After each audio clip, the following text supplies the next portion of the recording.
Wait. I'm not gonna get you. I'm not gonna get you in no mess. I Right. promise. I get you. You wanting to hype it up. I didn't get you in the mess the last time. What? Can you remind me and refresh me what I said last time? You put me with Drake and Trey Songz. Okay. I put you with Drake and Trey Songz. That mean because you said you met Trey Songz and you met Drake at a party. No, I met Trey Songz at a party. You asked me who would I be with, who I like, or something like that. Yes, but you said you met Trey Songz at a party, and people assumed that you and him were intimate at a party, but that's not. No, we did. No, I didn't. No, we did. Okay, yeah. I'm talking about, but people probably came to that conclusion. You made it seem because you're trying to set me up again. Oh no! Right. So y'all didn't do nothing. So whatever, y'all just met at the party. That was my very first time meeting him. He's one of my favorite artists. Okay. So when I finally met him, it was like a meet and greet, like I told you. It was a meet and greet, and then he ended up like he was getting ready to leave, and he kissed me on my cheek because he was like he had to go. And when he seen me, he kissed me on my cheek. Okay. So it was a fan thing. It was real innocent. It wasn't nothing. Okay, so it wasn't like a French tongue kiss. It was just a kiss on the cheek, like a church kiss. Like God bless you, sis. Right. Okay. Yeah, I don't even think. I mean, that was innocent. That was like it's fine. Trey Songz kiss you innocently. It's fine. It's not something that you try to put. I gotta be careful. Right. It's fine.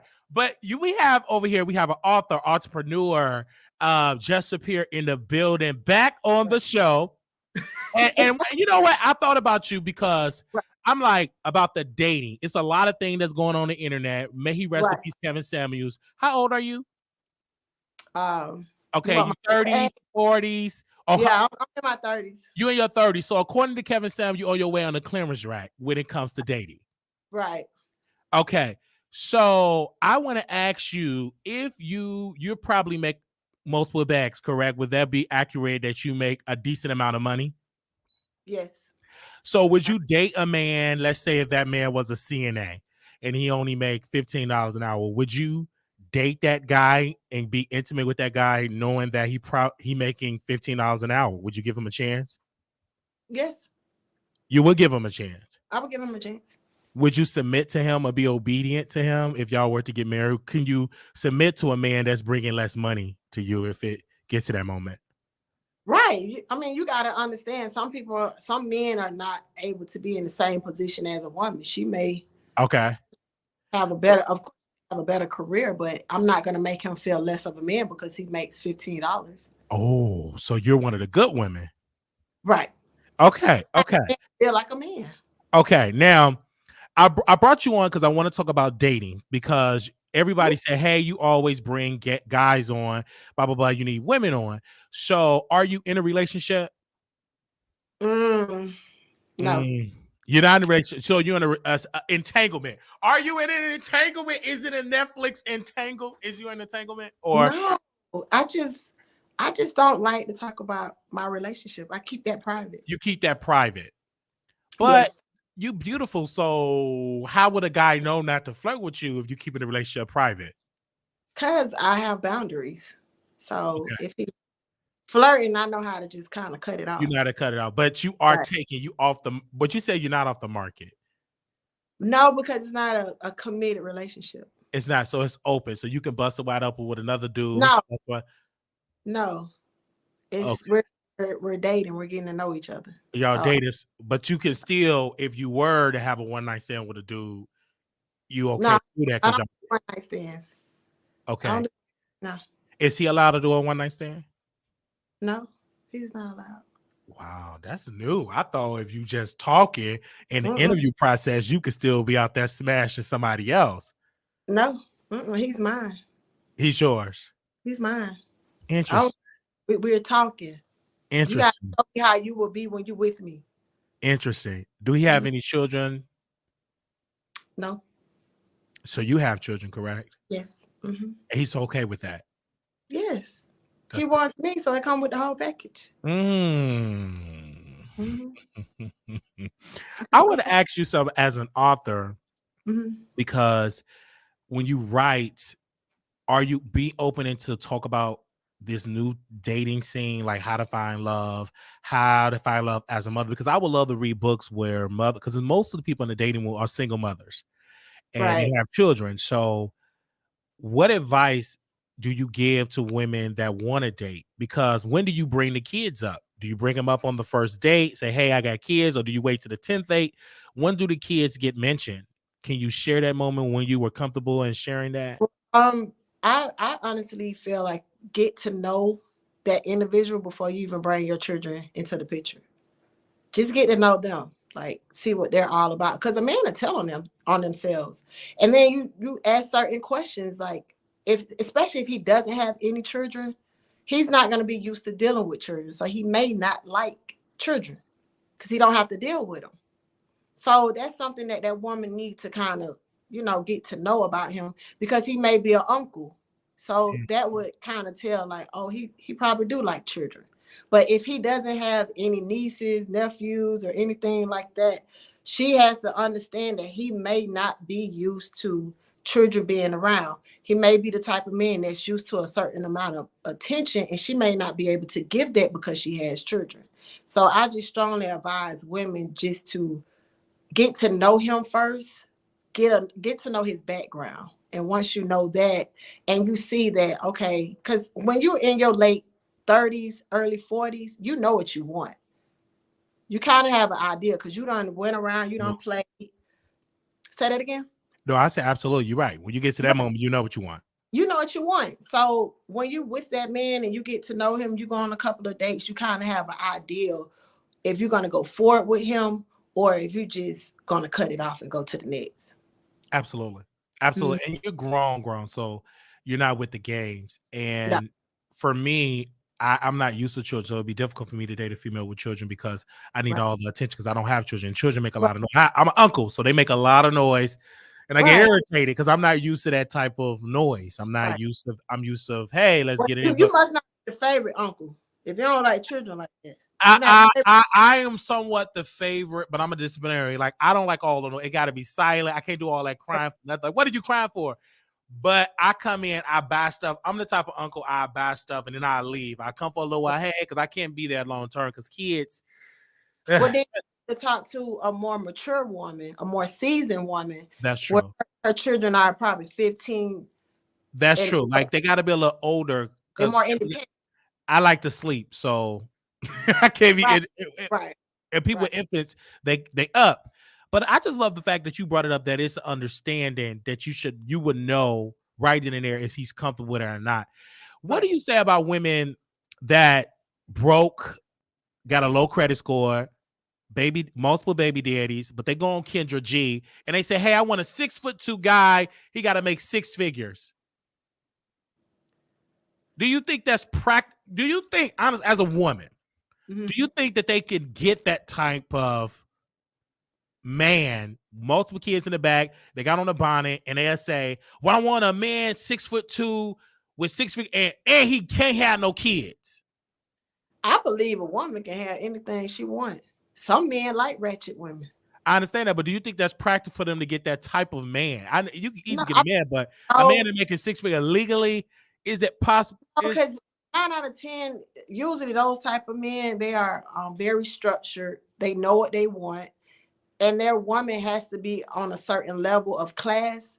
And the woman that you just described doesn't say that's a classy woman. You know what I'm saying? That just sounds like somebody from poverty.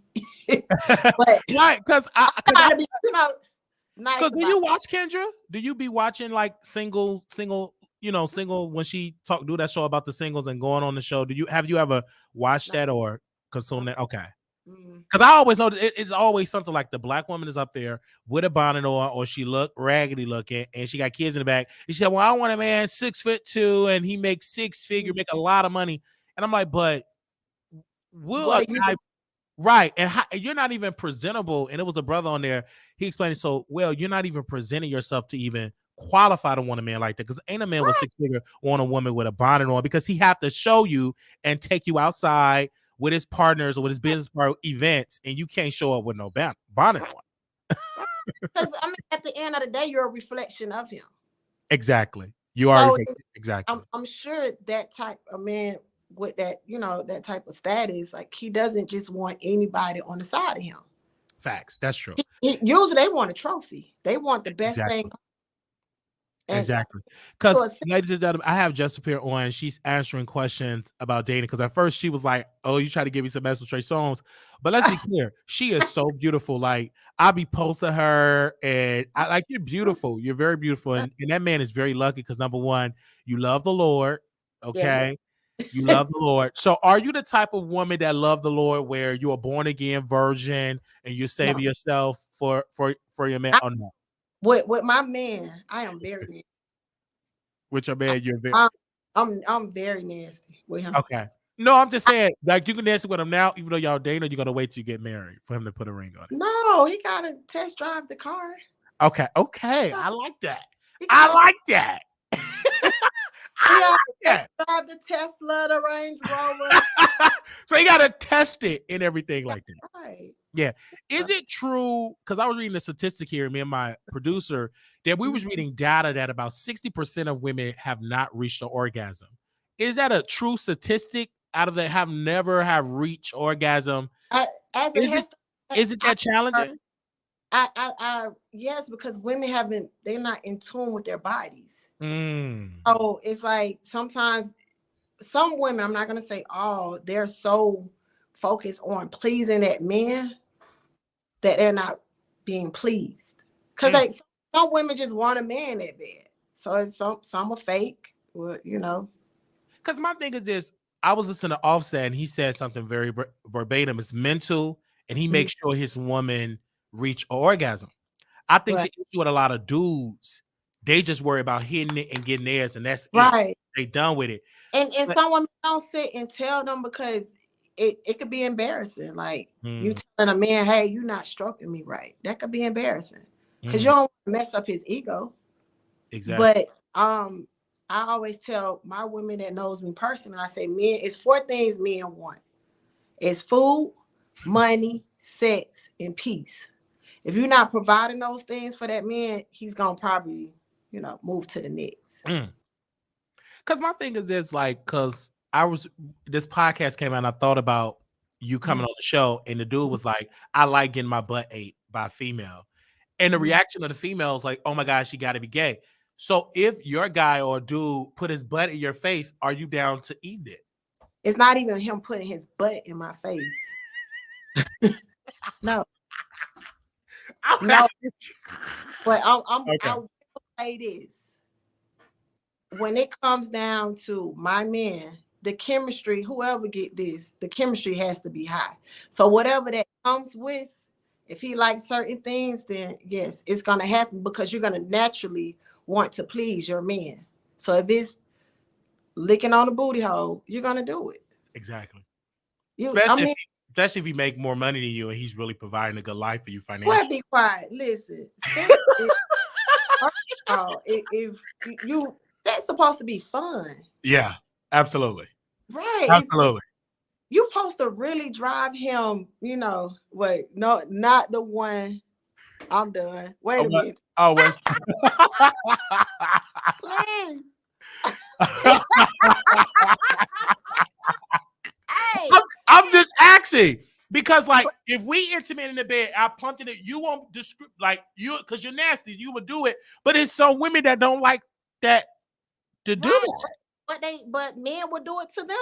Exactly. So, but do that make that man gay if he's doing it with a female?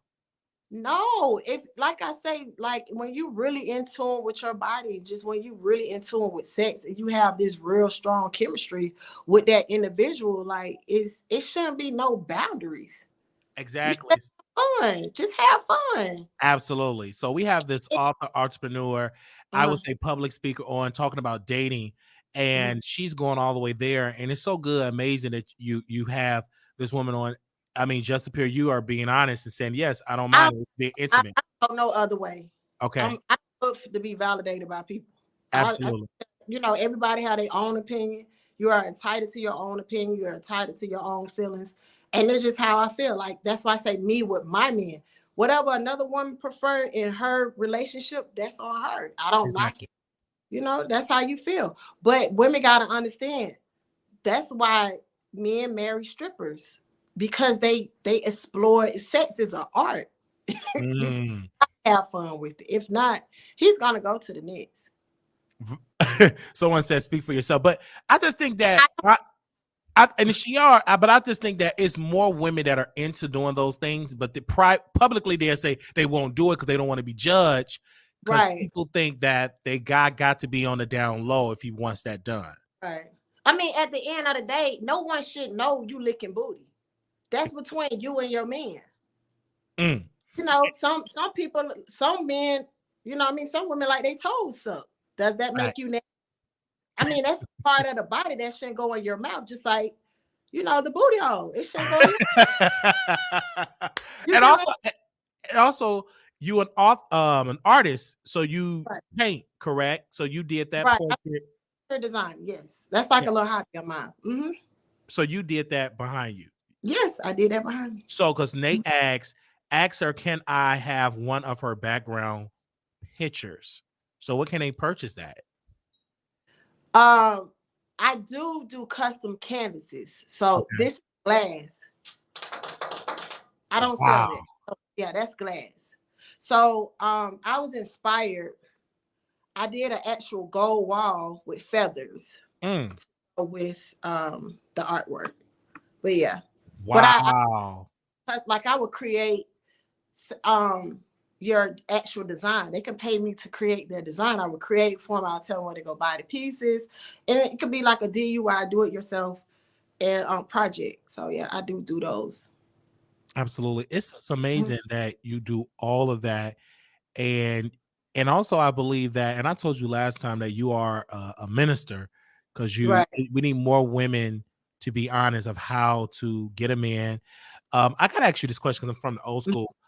Right. Will you obey your man? Can you be submissive and let the man be the head of the household? Yes. Okay. Women know, if you know how to talk to your man, you can still get him to do what you want and make him feel like. I mean, I don't know. Some people are so, stuck on having control. It's not even having control. Like, I just believe in having a good time with my partner, like just enjoying one another. So if he feel like he need to be the king and the alpha male, I'm just gonna let him be it. Exactly. Nate said, quote, "Oh my God, I love her style." Yeah, she definitely have a style. Thank you. It's all from the Most High, y'all. I'm telling you. Doing all that, eat the booty, LOL. Listen, ladies, have fun with your man. Some women get so caught up in like, you have to be one way. When you really just open up and you're really in tune with your sexuality, you'll find your confidence on a whole nother level, and that man will really fall in love with you. Facts. Amen to that. If you're not being a representative, he won't care about your hair not being done, makeup on. I'm telling you, he will really be in tune with you because your spirit's so high, he's going to be attracted to that high spirit, not the outer appearance. I like that. I tell him straight up. I've been doing hair for over 28 years, and I have helped a lot of women with their relationship. A lot. I tell them, like, no, you're moving too quick. Nah, don't do that. Be quiet. Why are you arguing with him about that? Let me tell you how he thinking. And I tell him, and I was like, my goal is to help you keep your man, not send him away. My goal is to help you keep your man, not send him away. How to relax more during sex. I want to say the best thing to do is don't be so focused on like trying to please him. Don't be so focused on it. Be so focused on your body. Understand your body. Like what gets you roused up? Like focus on that so that can keep you wet. And the more you stay wet and you work your muscles, he's gonna feel that as pleasing, and you don't have to worry about how he feel because you're working on what's going on in your inner body. If that makes sense. I think that's a great point. And then also, like you said, it's mental. It is. And that mental part, that's why the connection got to be there mentally. instead of just the physical. At the mental part, Right. women is more emotional, so you gotta Right. tap into that, and that's on the man. So I think the man, you gotta communicate it with your partner, because DJ Envy and his wife, they Right. wrote a book, and she said for years he could not satisfy her. Well, he couldn't. She told him, "You're not hitting it right. Like, you're not Right. hitting it right." Mhm. Verbatim, he said it in the book, and they said it on the radio. And I was like, wow, why do women wait years? And some women never share it. It's be Right. decades. That's what I said from the Wow. beginning. Doesn't want to hurt her man ego. Because No. don't you see the juices of the woman release? How do you not know it? Obviously, the guy don't care nothing about the woman he with. Because how do you not see that? Women got to understand men are visual. Right. We are verbal. You could tell us and we'll understand. But a man has to see it. All facts, yeah. You get what I'm saying? And once you understand the language barrier, then you'll know how to deal with your man. First of all, you have to know him. And it has to be where y'all are connected. Y'all have that chemistry with each other. If you don't have chemistry with that person, when you go in that bedroom, it's not going to be all of that. Because you're going to do the same thing. A man going to stick it in a hole, move. But it's like when you have that chemistry, when he inserts that penis inside of you, it's like it's a whole nother ball game. Like every stroke feels good. The chemistry got to be there, and it has to be there. Because you like I said, men are visual, and then when that woman is there, she will do things. She will lick the booty hole. She will probably suck her toe because she's mentally there. She's gonna stay moist down there. But if she really don't like that man and she not feeling him, it's like, okay, let me get this over with, Right. That's why the connection got to be there. It has to definitely have to be there. That's why I tell people, get to know the person you're with. Build that chemistry up. Build that. And like most women, everybody's rushing. Everybody wants stuff hit and quick. But let me hold you on that. Okay, go ahead. At the very beginning and have chemistry. Facts. That's true. That's true. That's a good point. Good point. So it doesn't. Either you have it or you don't. So it don't take 6 months. It could just instantly. No. Okay. And let me let everybody know. No, I'm not no minister. I'm just a straight up person. I pray. I talk to the Lord, and I will cuss you out at the same time. That's And then you also have experience because you were doing so many women hair, hundreds of women you came in contact with. So you build up that chemistry, that data of what you want to do because of what the line of work you do. Talking to women, it came from me. Remember, I said it starts with you. That's true. I know my sexual side. I'm in tune with her. I can touch the man and make him feel a certain way. It's energy that you're transferring over. It's not like you just know. Listen, once you know, it's just like anybody that you have chemistry with, when you have relations with them, like the sex is amazing. That's true. Men say she got good.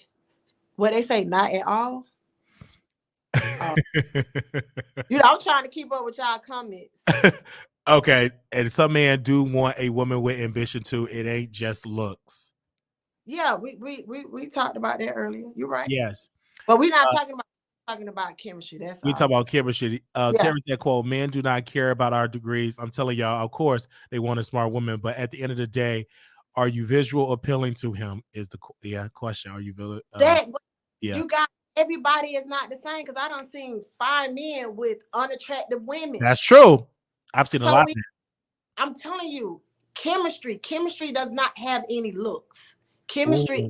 Either you or you don't. I'm not saying she's not intelligent. I'm not saying that. I'm just saying that because a man can be very intelligent and be with a woman who's not, but he's just attracted to her and he's willing to help her grow into that woman she needs to be. Vice versa. She may not be attractive, but he was like, that's my baby. I love her. Whatever she needs, I'm there. Vice versa with the woman. I've seen sexy women with unattractive men, but that's her baby. Because you said something, chemistry does not have a look. It doesn't. Chemistry does not. I'm learning something. That was aha moment for me. Somebody said that. That's an aha moment for me. They said that's rare. No, that's more common. I've seen plenty attractive women who are not so attractive. You'd be like, oh wow, I've seen plenty, especially a lot of obese white women and the type of men that they get Right. from the black brothers. She's speaking facts. Someone said, Mm-hmm. I agree. Okay. Denise said, exactly. You see some couples and wonder how they got together, not knowing their chemistry. Like for real, you will see a thick bone woman, like huge, 4 titties, 5 booties, and she got this little small little man, and they just happy. Yes. And he'll say, "That's my baby." You know? He won't cheat on her. He love her. Yes. He love her. Oh, She may not have teeth, but you know, and you yes. may see this NFL player with this young lady who doesn't wear any makeup, looks very natural, and you're like, why he with her when he can have the BBL body chick over here? Exactly. And I want to get to the Mm-hmm. last segment of this when it's talking about the BBL.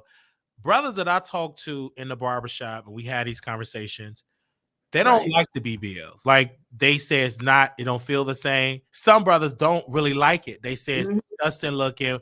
They talk about the women so bad behind the scene, but it's a double-edged sword because them the ones that they push in videos, they push in the media. Right. But like regular dudes that's not into the industry, they're just not into the BBL stuff because it's not real. You gotta understand sex sales. So Okay, of course yeah. they're gonna it. But when they go home, Yes. they don't want to go home to that. Yes. So it is gonna seem like a difference in that. Even even the guy that was on Wild and I can't think of his name. His wife, his baby mom just passed from a BBL. Oh, you Young Fly? Yeah, DC Young Fly. Yeah. And they did a podcast. They were talking about women with BBL, talking about how chopped up they look, how bad they look, bad surgeries. And, you know, his baby mom passed away for that. And I'm like, wow. But that's because we have been programmed, some men, a lot more, have been programmed that this is the look of beauty because you're seeing it on social media and mainstream media, and it's jovial. But back in the day, plastic surgery was for ugly people to look quote unquote decent. They were just so unattractive. They got some surgery to make them. They was reality shows that had people to get makeovers. But now good looking, attractive women are going under the knife. I always use this example. Look him, beautiful in all of the facial surgeries. She's just unrecognizable to this day. Because I met Lil' Kim. Okay. It was at Sweet Lounge here in Atlanta. When I tell you that lady have a beautiful spirit, although she has all this going on, Kim's spirit is so, I just have to say that, like, her spirit is so, she a sweet person. And I hate, that she's getting talked about a lot because of what she decided to do with her body. But I just want to shout out Lil' Kim, like, she is really dope. Like, matter of fact, it's on my page. She did a video of me and she was like, "You're so beautiful." Like, but I'm looking at her like, because I look at people's spirit. Exactly. If your spirit not right, your energy, she has a beautiful energy. Like, I really couldn't see her face, like, because of just being in her presence. Absolutely. Not social media, I can see, but actually being in her presence, she has a beautiful soul. And I hate. Yes, and I still rap her song to this day.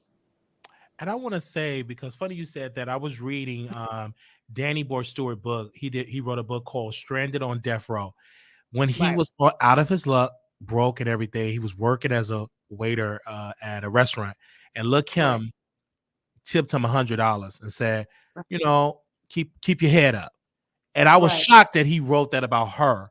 And he said he always thanked her for, when I was at the bottom, this woman gave me $100 tip. I really needed that because I was broke. I didn't make any money.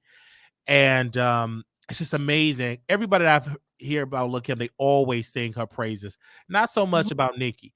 But when it comes to Lil' Kim, she's likable and loved. And that's why she's still able to eat because she gets along in the industry. And I think when people meet her more, they're not even going, because especially if you're a spiritual person, you really see people for who they are. And when I tell you, meeting her, like we were this close to each other. Like I have proof. You go on my social media page on Instagram and you can see her telling me, Exactly. she was like, you my black Barbie or something. She said, you're a black. That's a blessing. She said that. But I felt her energy. Like she is an amazing woman.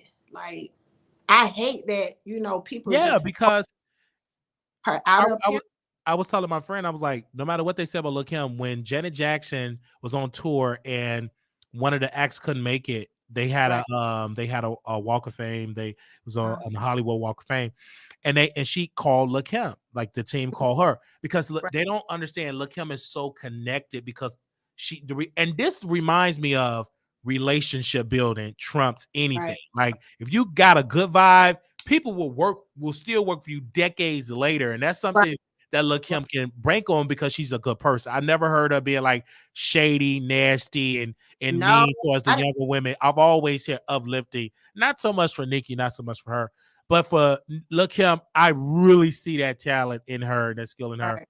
And do you think, like, you as an author, if you were in Kim's shoes, would you write about the plastic surgery? Would you mention that in your book? If you were in her shoes? Because she have a book that's coming out calling The Story of Queen Bee. I think that's something, it's a testimony. Anytime you have a testimony, I think it needs to be shared because some people are going through similar situations and they need that light when they're in their darkness. So I definitely, if I was in a situation, if I was in her shoes, I would definitely write about it, especially being in her presence and seeing the type of person that she is. She's a helper. You could tell she's a helper, and we need help. We need authentic people. We need love. And I think we have shied away from that. And that's why we're pointing fingers at her face when you got three fingers pointing back at you. Like that is so true.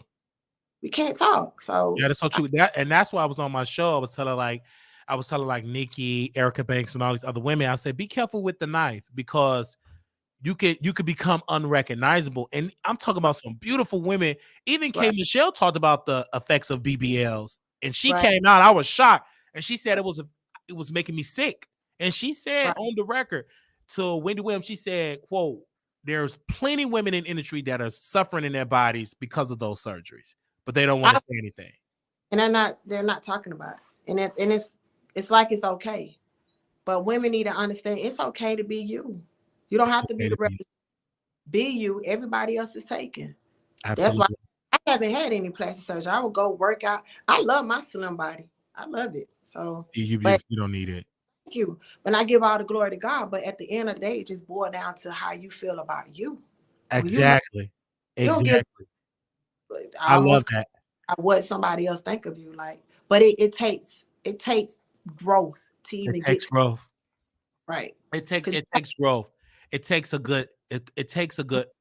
growth. And I don't care what you went on in your childhood. Once you become grown, you are in charge of your destiny to make things. If a lot of women, and like me, as a lot of men, like I struggle for childhood trauma, so I'm working through the trauma because I think that is messing up a lot of people's chemistry is that they still going through with trauma, and it's kind of hard.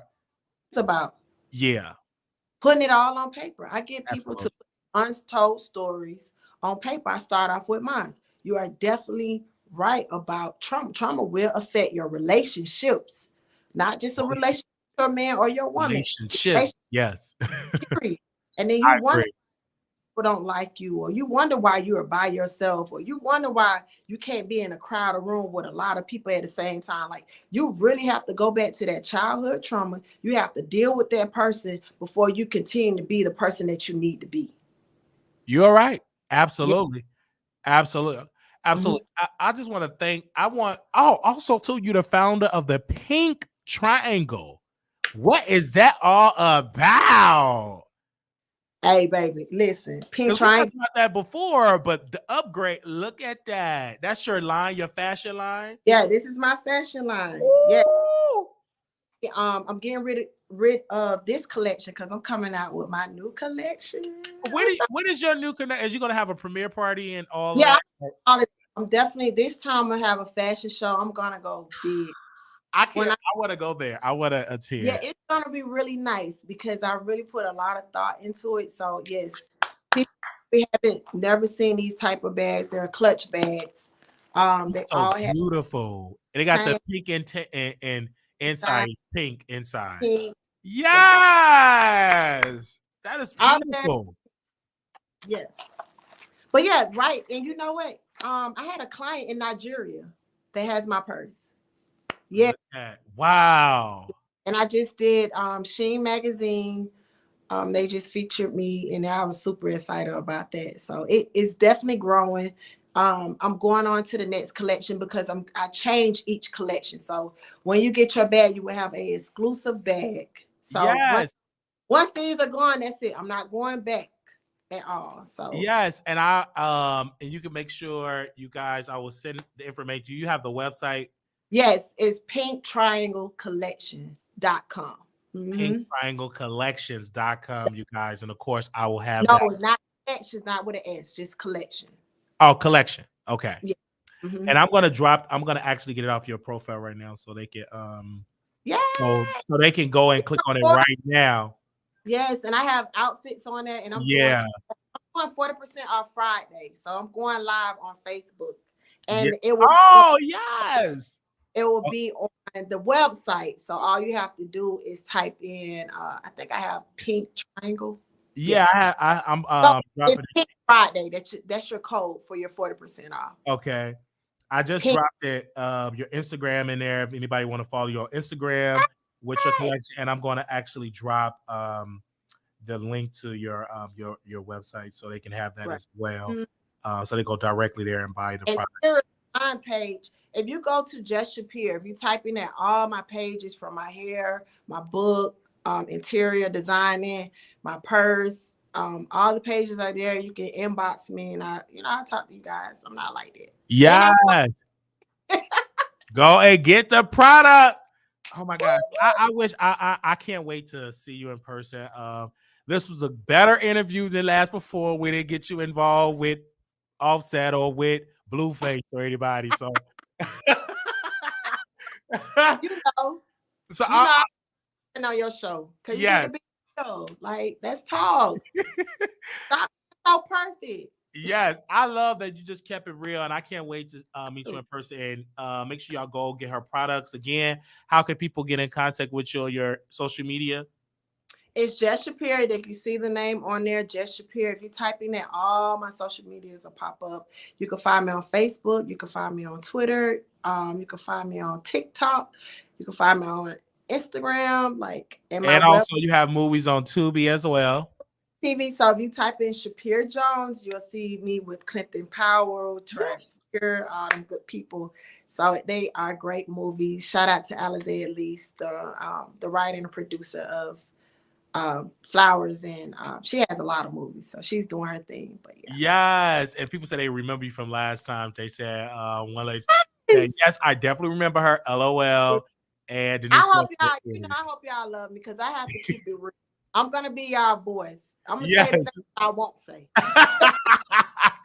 I would ask you, because are you going to do like a pod? Because the podcast, everybody's on a podcast. Are you going to do something like that, a video podcast? I just enjoy doing interviews. I'm not gonna jump on the wave. It seems like I jump on the wave, nobody not jumping on. You see, nobody ain't jumping on this wave, baby. Yes. Listen, I've been doing this since 2013, so I've been on that. It's a big wave. That's a blessing to be on that wave.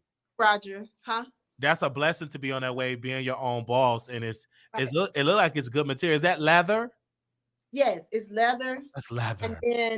And I'm missing a cheetah, but this is like the fur. Yes. I know the light is in it, but yeah, I can see it. It's beautiful. Oh yes, it's real nice. And they have boots, so you definitely a standout. Every time I wear my purse, like people are like, where you get that from? So, yes, go to TriangleCollection.com. Yes.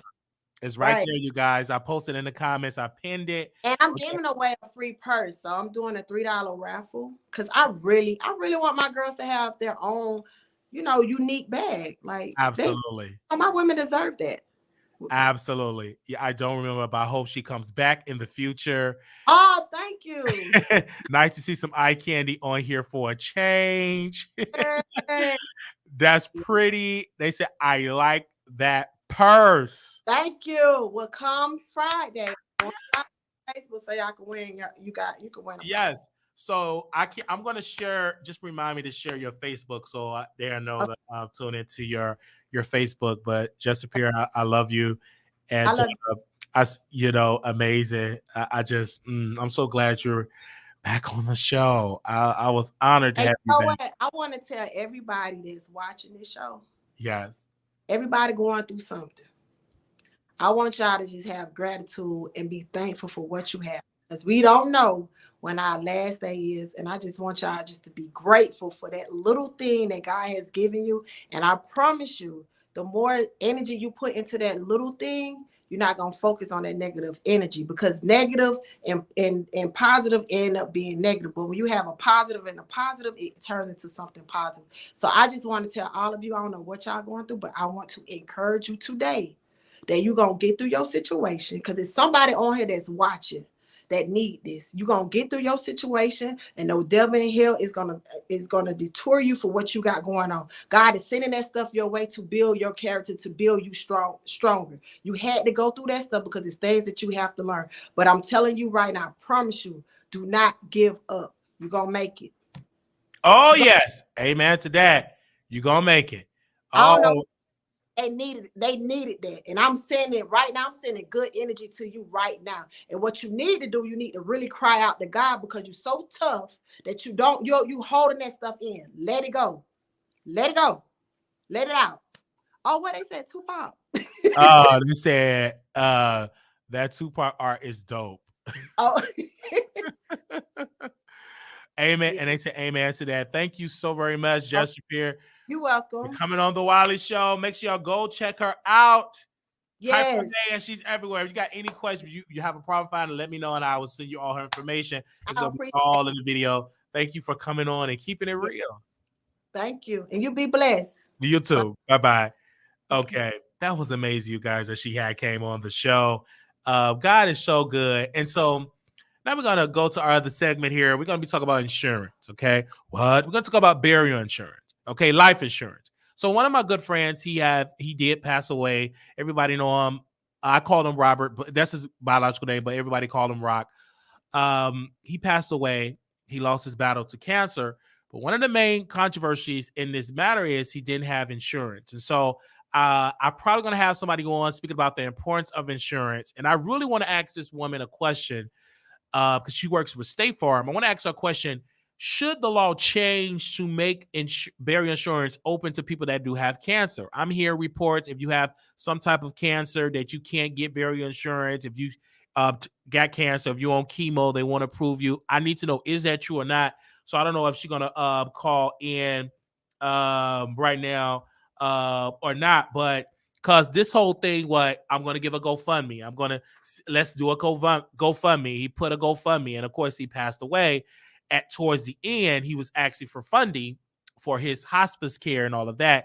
And I'm assuming now I'm hearing reports that they're gonna they need funding to bury him. So I don't want, and I've talked to so many people. I've interviewed a couple of folks on my show that passed away, and their family had to come out and put out a GoFundMe page. And of course, the community was like, okay, where's the money? Where's the money at? Samantha Jane, she passed away. She asked for a GoFundMe page. I mean, her family asked for money. And I'm like, it's just like this big ordeal that people is asking for donations instead of having some insurance. So my thing is, should the law change to make sure, like, if you have cancer, say, hey, if you're paying your premium, if you've been paying your premium, you just so happen to be diagnosed with cancer and within your time to have premium, is it right to be dropped? Is that right? Is that ethical? Should that law change? Because people should be, but if you just not out here having insurance, period, then that's a problem. And a lot of folks need to know that having insurance is a way of generational wealth where you can transfer wealth or whatever you leave. You have let's say you got a policy of $40,000. That 40 grand can go towards your descendants or whatever. They can use that for whatever reason. But I just think some people out here walking in these streets with no insurance. Shout out to AR Leaks. They bury people that if you are a victim of violence, of gun violence, they will definitely bury you They would do your funeral for free, and then you can pay over time. And sometimes they never get the money. But every funeral home is not in that position to bury somebody without insurance, right? So that's why it's very important to get insured, because you never know when that day going to come. You want to make sure that you're not a burden to your family. Okay. And I pay it every single month. Pay your insurance every single month. I pay it like I'm paying a light bill or a light bill. I pay my rental insurance every month. And people say, but why do you pay rental insurance? It's a requirement. So if something were to happen, at least my personal assets is covered, that I can always go and get it replaced. So as I said, go ahead on and get it together. Okay. So she's going to be joining us shortly. So I'm just letting y'all know, like, I was like, okay, I need to bring somebody on to talk about the importance of insurance, to talk about the importance of because I'm tired of like seeing people putting out a GoFundMe. I was sitting on down, and the preacher came out. Oh yeah, wait a minute, we're gonna have to raise an offering to bury sister so-and-so or brother so-and-so. I feel like that is so tacky, that you have to raise money to bury somebody. Do you know how tacky and embarrassing that is, that everybody got to raise money to bury you? Like, that's not good. So GoFundMe is not the replacement of insurance. Like, come on, it's not the replacement of insurance. If you have a GoFundMe page, that is not the replacement. That's not guaranteed, because you could put a GoFundMe page out and nobody donate to it because people are tired of it, because people are like, whatever. And I tell my family all the time, I said, listen, I pay for this. I'm getting my affairs in order. So because I do have a show, I do have an asset, I do have an audience, a worldwide audience. And it's embarrassing that if, Lord forbid, if something were to happen, my family got to come out, oh, we need to GoFundMe for Brother Wiley. And nigga, you're going to get dragged. Because I talk a lot of men like, he ain't have no insurance. So no, you want to make sure you have insurance. You want to make sure your will is together. You want to make sure your assets go into somebody. You want to make sure, who do you want to leave your show to? Do you want the show to continue? Like, who do you want it to go to? Because that's an asset that's bringing in some type of income. So that's bringing in an income. So you want to make sure of all these type of things. And so me being around folks with money and being around folks with money, I'm learning to get my business in order and doing understanding, because you never know when that day was going to come. Like, you just don't know. They say it's stressful on top of everything. Burial concerns for the living.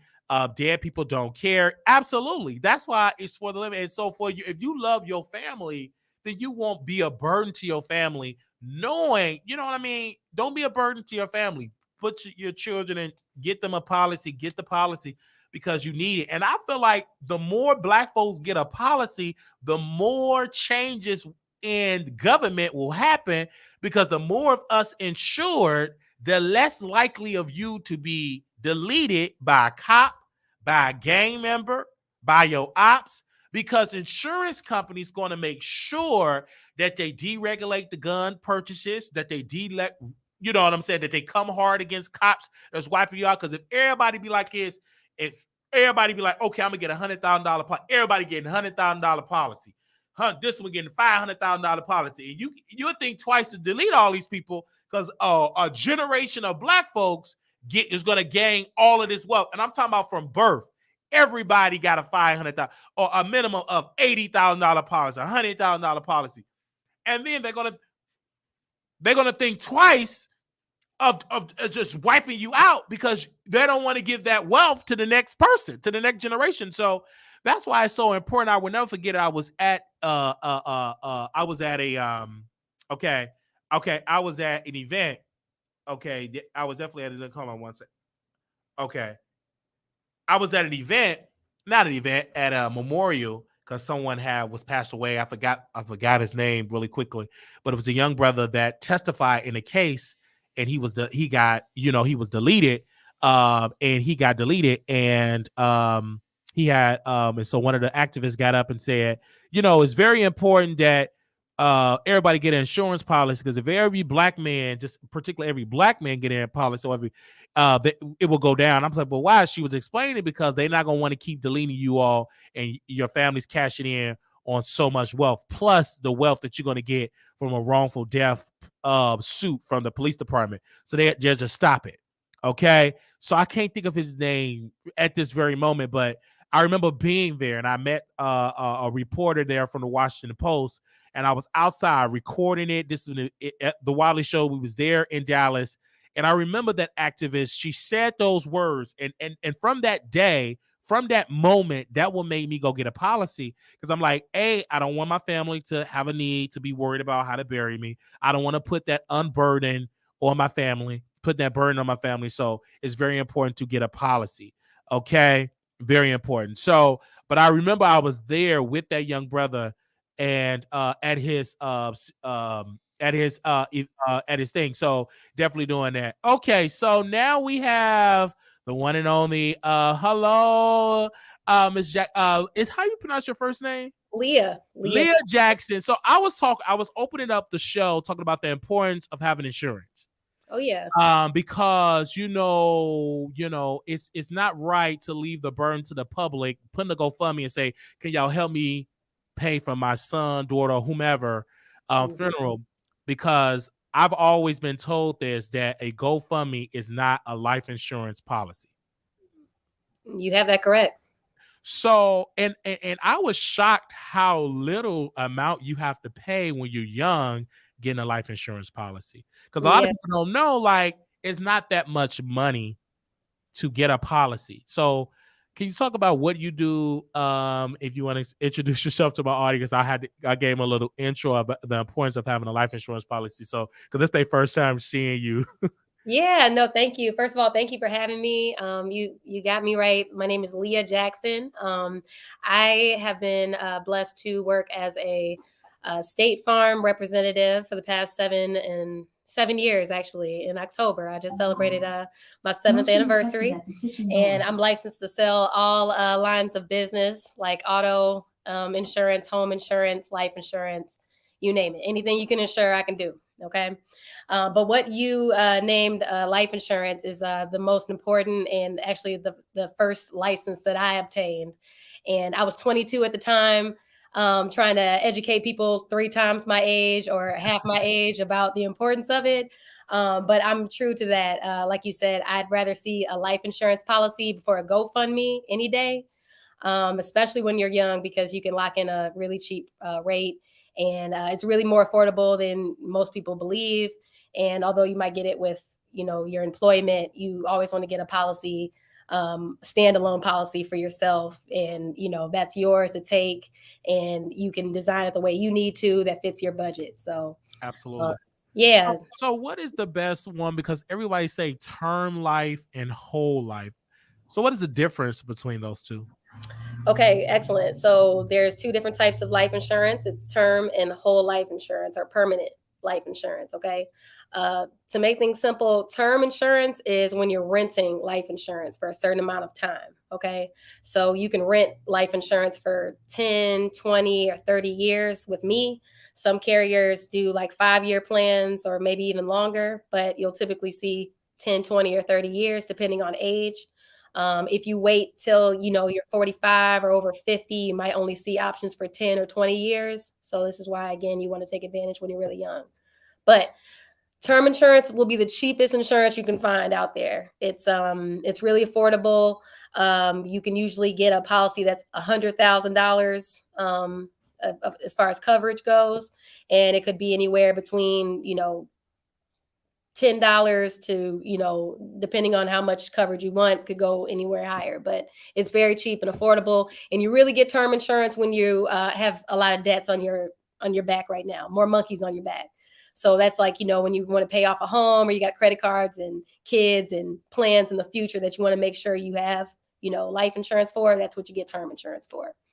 On the other hand, there's whole life, which is a permanent life insurance plan. Really good to get, because when you lock it in, you get that exact same price for the rest of your life, and that coverage lasts for the rest of your life. So it's permanent. It won't go anywhere unless you want to end it. And then at that point, you can cash out on it. And when I say cash out, it's because that policy actually gains a cash value, which means it has like a savings account built into it that you could actually borrow money from and, use how you want to use it. So whole life insurance has a lot more living benefits to it. It has the value of growing over time as well.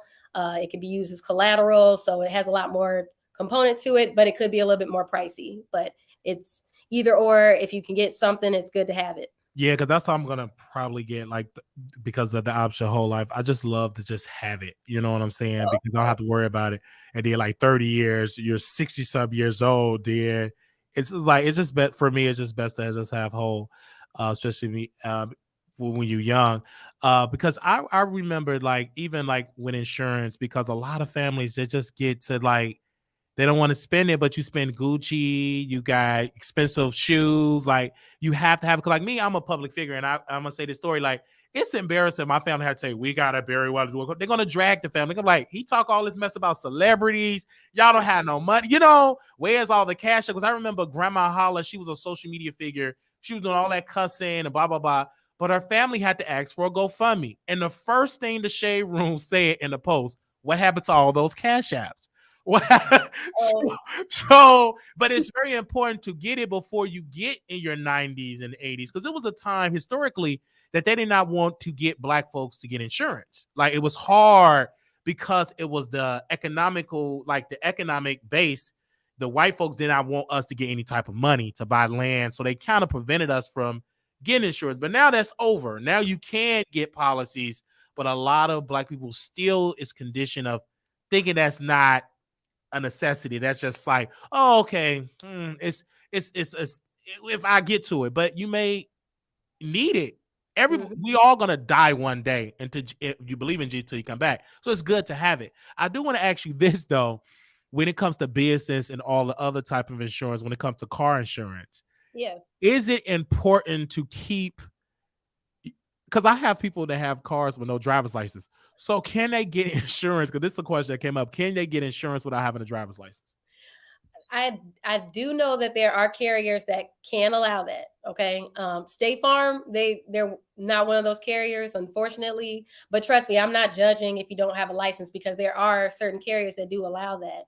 Again, the carriers like State Farm, they expect you to have a driver's license, because that analyzes risk. And the price of insurance is based on your license or your ticket history and your accident history. So it's nothing to really analyze if you don't have a license, or if it's expired or suspended or revoked. Then 9 times out of 10 you'll be ineligible with State Farm. So that's why it's a big thing to have a license with the top carriers. But then there's other subsidiary carriers, or the no-name carriers, I hate to say, that you could go to without a license. But yeah, at the end of the day, there's plenty of options out there. I have seen so many different names of insurance carriers today. Like, it's crazy how many options there are. Like you said, historically there weren't so many, and State Farm has been around for 100 years. But today we have over 100 different carriers for you to get your home, auto, and life insurance from. So Yeah. it can be really confusing, but I always tell people to do their research as far as who's the top carriers and who's really going to be there as far as a claim. So Absolutely. And I love State Farm. They're really good, and it's very important to have it. I remember had a caller called in. They never got flood insurance because they said, I never needed it because I've been living here 30 years. Never was a flood, but it was a flood that happened, and they was in a mess. So, do you encourage people, if they quote unquote don't live in a flood area, to get that insurance, of their homeowner to get flood insurance? Oh, yes. I'm so glad you're bringing this up, because that is like the most popular reason people file claims. In my experience, it's not about you living in a flood zone. It's just about your sump pump going out at any moment. Sump pumps can probably last anywhere between 7 to 10 years if you're lucky. And you have to be really, observant of it, because at any time it might go out on you, and then we'll have a big rain and it's not pumping out the water from your home. And the next thing you know, you got ankle deep, water in your basement, and you're calling your State Farm agent or whoever you're with, looking for this coverage that's optional. And most people end up opting out of this coverage because it's cheaper on them. So always, again, I know people want to save money right now because everything's really expensive, but always consider getting backup sewer or drain coverage, which is a nickname for flood coverage. I just have to explain that because a lot of people think flood coverage and they call FEMA. You get FEMA when you're in an actual flood zone. But when you're just not in a flood zone, which most of us are lucky to not be in, we just get backup sewer or drain coverage or water backup coverage, depending on who you're with. It might be a little extra fee though. Absolutely. It's good to know these things because like I have rental insurance and it's a requirement. Like most, if you renting, they require that. And it's good to have it. And I had car insurance when I were driving. I just stopped maybe a couple months ago because I don't like to drive. I like to be driven around. I'm bougie like that, honestly. So, but it's good to have it. So just in case if I need it, I remember I was in one car accident. I had a Nissan Sentra, and that guy had his insurance company was so great. They called me, got the tire. It was though I forgot what company it was, but it was so great. And I had insurance, but he was at fault, and it was so great that both people had insurance, but. I had friends that been in places where they get in car accident and the person don't have insurance, and it's a headache because then you with insurance you get penalized because your insurance jack up your rates because you was in an accident, and I think that's unfair, but that's the way how the law I guess is set up. Yeah, no, you know what? It is unfortunate because whether you're causing the accidents or you're not causing the accidents, your rates are going to go up. And it's more so because insurance is like a mutual thing. So everybody's like pretty much putting their money every month into a pot together. So when people over here on the East Coast are getting into a bunch of claims, we'd be able to pay out for them. Okay. Wow. Well, what insurance companies didn't expect was Pookie and Ray Ray still in a bunch of Kias this year. Yeah. There being more natural disasters happening. The auto industry is raising their rates as far as repairing cars. Like it costs even more to like just repair your fender bender, now compared to, once was. And even getting a rental car today is even more expensive. So just a lot of things have just caused rates to go up, and it sucks. But at the end of the day, I say always have insurance. And it sucks when you don't, actually get into an accident and you have insurance, you just pay it every month and it goes nowhere. But you sure do appreciate insurance when you get into an accident. You need it. Yes, when you need it. Happens, man. So because even when I have a rental car, I always get insurance because I just like, okay, if something happen, I'm covered versus me have to pay out of pocket. But yeah, when Pookie and Ray was selling all the cars, everything jack up, even Lyfts and Uber prices. Like if you go to the city of Chicago, the surge is just up. You go to Harvey, all like Harvey surge is up because those are typical high crime areas. Yes. And so everything is up, and which is sad. Also, I want to ask you, what made you get into insurance? Because I didn't act like, what made you want to do that? Your husband came on, and you guys don't know Dre, the one that came talking about the mortgages. He's a loan officer. He came on, I believe, last week, or almost 2 weeks ago, and this his wife. And you insurance, so that's good. Like he done some on the real estate side, the loan side, and you do on the insurance side. So what made you get into insurance? Absolutely. Yeah, no, thanks for having my husband the other day. We're the dream team now that we both. Yes. For sure. And thanks for asking too, because, when you were talking about people not having a license and not have insurance and get into accidents, that was me. Okay. I was that girl. Okay. I was having a hot girl summer back in my senior year of college. Okay. And I was riding around and getting it with nothing legal. Wow. Okay. But I had to get from point A to point B. I had to get, to and fro. And at the end of the day, I ended up getting into an accident that threw things off as far as my last year of college because I didn't have insurance at the time and I totaled my car out. Okay. And so, at the end of the day, I had a huge financial setback that happened, at a time that I should have been celebrating and moving on with my life. So at the end of the day, after college, I came back home and my uncle ended up having a State Farm agency in Chicago Heights already. And he ended up hiring me at the time. And so Uncle became Uncle Boss. And I've been working for him for the past 7 years.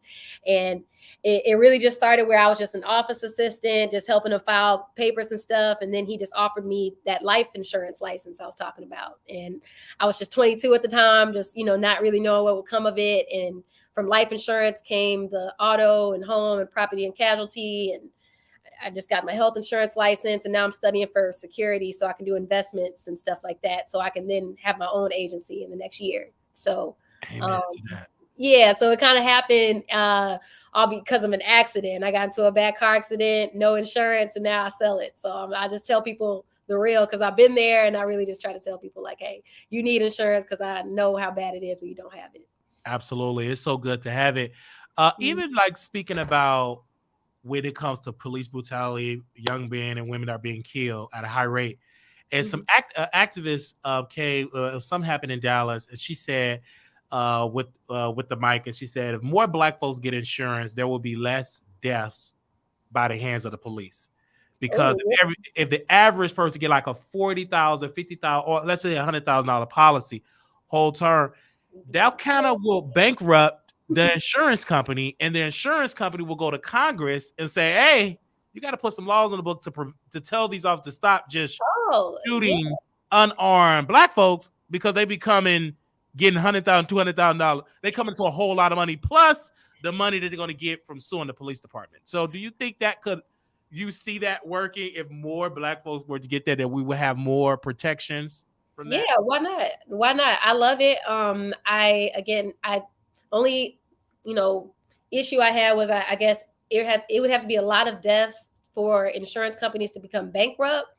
But, I definitely understand how many deaths do occur. And, again, that would be a lot of payout, to the point that you would get the attention of, those that, have the powers that be. So, yeah, why not? That can change the entire systematic, sort of things that are going on racially for us. And again, like you said, there is that that myth, or that what am I trying to say? Yeah, just a myth that we really have had, just because of like our old heads not really having the insurance that they needed. And it was because we really weren't offered it. They didn't send representatives out to the hoods to really offer that, and so that's why we are here now. And you will see more Black agents out there. And that's the good thing. Thankfully, I end up getting a lot of families insured because of, a friend of mine and her cousin and her baby daddy, or whoever else, want to get insurance, because they just, bring more life into the world. So, again, if you guys do have any, friends that you guys know that are starting families, I say get them, as soon as they're 15 days old, because that's as soon as you can get life insurance. Oh, 15 days. I didn't know that. Wow. Mm-hmm, early. 15, Wow. 15 days, and it'll probably be less than $15. Okay. Wow. For the rest of your life. Wow. And it's so good to know all of that. People, one question came up. They were talking about when people have like a terminal illness like cancer. Mm-hmm. Is it a myth that it's impossible to get insurance if you have cancer, or if you have diabetes or HIV or AIDS? Like, is it impossible to get insurance? Because that's like a question that came up in my email. Yes, that's a myth, because no, it's not impossible to get life insurance when you have cancer. We offer actually a new policy called Guaranteed Issue Final Expense Life Insurance. And that's just a long name that just explains you are guaranteed to get some whole life insurance. And the only guarantee or stipulation about that life insurance is you must live the first 2 years of the policy to get the payout. Okay. If this person were to pass away from cancer within the first 2 years, we'll just give them a refund for all the premium or all the payments that they made every month to the policy. Okay. But after 2 years, if they outlive the policy, then you can get a $10,000 or up to $15,000 policy guaranteed for the rest of that person's life. That's a good point that you brought up. We have a couple of questions in the chat. Mm-hmm. Do you have to have a health exam when you applying for life insurance? That's good question. Good question. They have life and health together where you could take it, but I took my life insurance separately. I took life insurance in 2017, and then I just took the health insurance license exam in 2022. So I think more so she was talking about, if you're applying for insurance, do you have to go to a doctor and get a health exam to get life insurance? I'm so sorry. Depends. I'm so sorry. I misread that. So it depends on what you're applying for. So that one I was talking about for people that have cancer, that guaranteed life insurance, you don't have to do a physical or anything to get that policy. Okay. So there are certain whole life policies where you don't, but usually when you ask for a policy where it's $100,000 or more, you better expect a physical to be asked or medical records to be reviewed. Okay. Absolutely. So, thank you for that. Mm-hmm. I first of all, I'm glad I ran into your husband because the knowledge that he have, because I was like, oh my God. And I had a conversation because I'm trying to get a home and the taxes things wasn't right with how she did it. And now he said, don't beat yourself up because now you know. Because we were never taught this in school. Not even insurance, we were never taught. And the importance of insurance, the importance of health insurance, the importance of whole life or term life. I just learned this once I became grown in my 30s. Yeah, man. And I wish they did have a class. Like I would have been right there. But then were we paying attention to this stuff back then though? No, we wasn't. So yeah. Until it matters. But no, you're right. I think again, there definitely needs to be a class, but it's just, I guess, the class of adulthood. And I realized that, as I'm, I just turned 30. So I'm just getting myself established too. And I'm just glad I can understand this industry. But we need more friends in different industries like this for sure. Right. So this, they have what's the name of her insurance company? They asked her I'm assuming they asked her that because they want to work with you. What's the name of her insurance company? Wiley. Like she asked, they asked it. Like my name is Wiley. They asked like, what's the name of your insurance company? You work multiple, just with State Farm, correct? Just State Farm. Yeah, no, just I'm State sorry. Farm. Yes, that's just with State Farm. So, but another question came up because I know this is going to come up. What if I live in Houston? Can you still sign me up if I live not in Illinois? Me personally, I can only do Illinois and Indiana, but I can look out for you. Yeah, I can look for somebody in Texas. Okay, so she just do Illinois and Indiana. So, but and she I can know see people. Yeah, I'm so sorry to cut you off. I know people too. Like as far as like, you don't have to just go through State Farm, when you're working with me. Like I know brokers too, so they're able to search other insurance companies other than just State Farm. I'm just telling y'all what I represent. Absolutely. I want my last question is, what do you see yourself? You just turned 30. What do you would like to see yourself doing when you get in your 40s? What do you want your life to be? Ooh, that's a good question. So I said I want to be a boss by 30. Yes. It's still possible because I'm still 30. Okay. So it's okay. Yes, ma'am.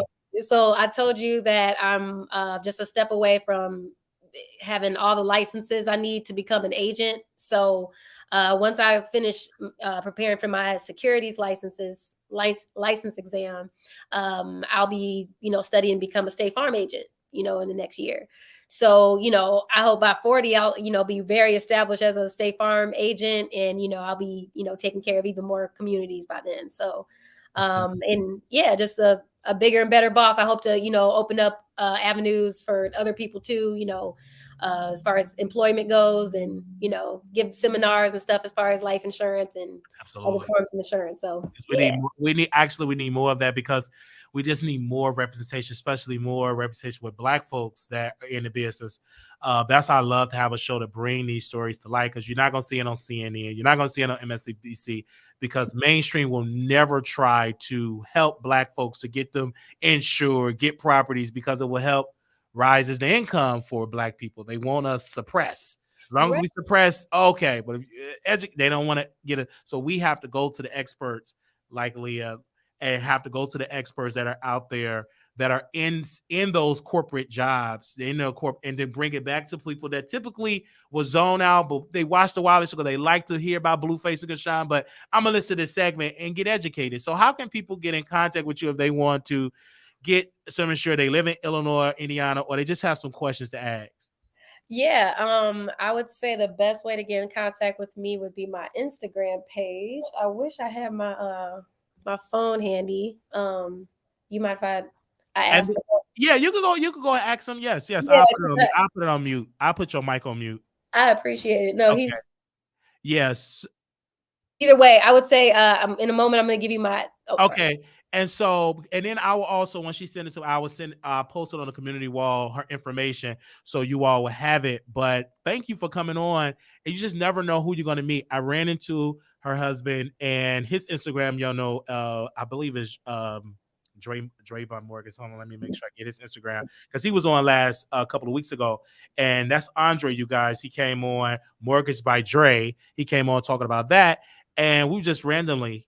And now he's on the show, and he said, well, my wife does insurance. I'm like, oh my God, this is great. Like, y'all in two industries that are very important of wealth building. All day. That's how you build wealth, and having whole life and then cashing in. That's how the wealthy people have been doing for generations, using insurance to accumulate wealth. So I want to get in on it too. So right. It's our turn. Yeah. And forgive me, I do have my my Instagram tag. I had to remember how many underscores I put in it. Okay. So it's life underscore with or W underscore liabilities. So life underscore W underscore liabilities. Okay, so it's like life with liabilities in there. So yeah, just hit me up on Instagram. I think that'd be the best way to contact me. I'm in Chicago Heights, but I service all parts of Illinois and Indiana. And I really appreciate you having me on the show, Wiley. Yes. Anytime y'all have questions or you need somebody on the panel, talking about this type of stuff, holla at me. Yes, yes. And I just posted it in there. You guys make sure you go hit her up and be like, okay, I got this question. Thank you, Leah Jackson, for coming on the show. And thank you again. Because I have some people in my family need to be hitting you up now because they ain't got no insurance, no health, they ain't got nothing. We don't need none of that. Okay, holla at me. Let's get it. Yes, thank you so much, Miss Leah Jackson. Thank you. No, thank you. Have a good night, okay? All right, you too. Bye-bye.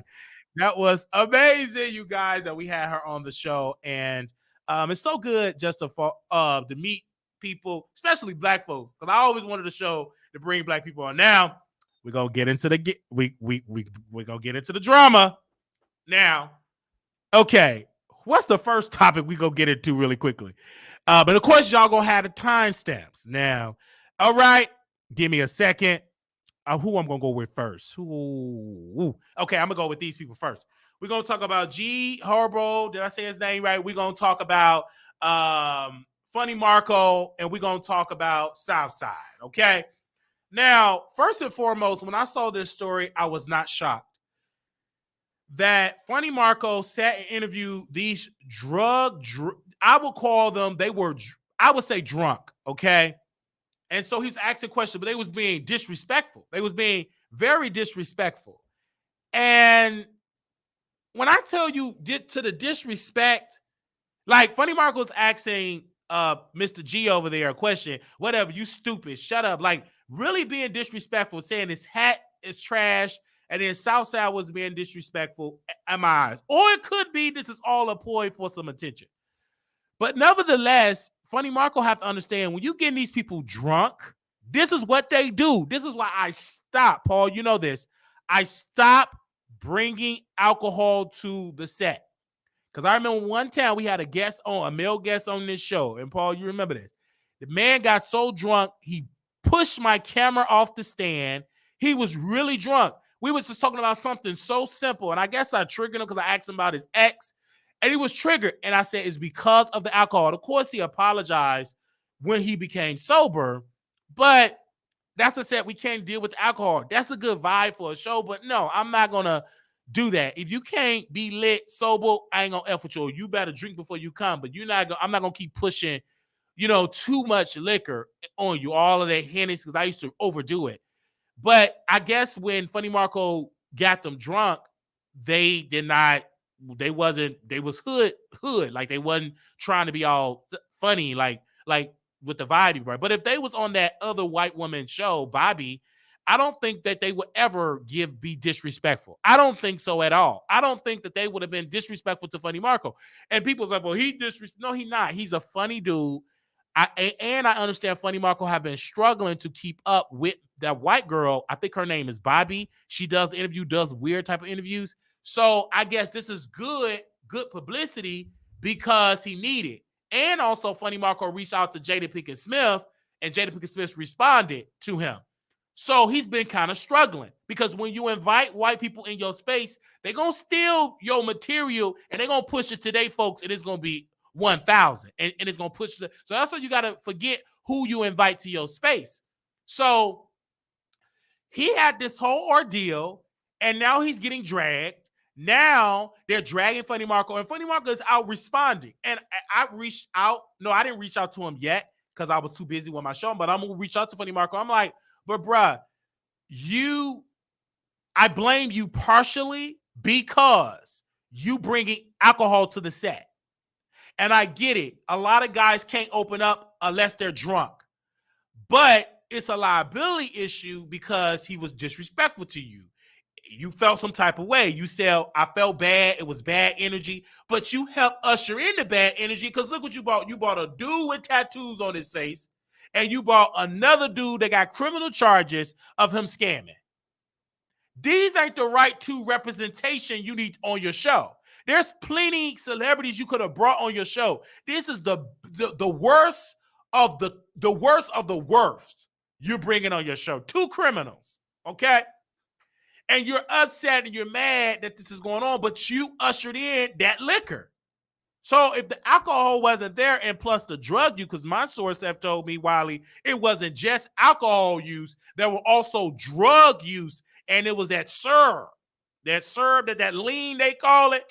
So of course, if you got all that lean, of course, B, shut up. You pushing him, you disrespectful, of course. And then they said he was disrespectful to your staff. But you ushering in the drugs, allegedly. You ushering in the alcohol, allegedly. And that's the reason why they're acting a plump fool. So you got to be careful of pushing that in there. You got to be careful. And where is your security?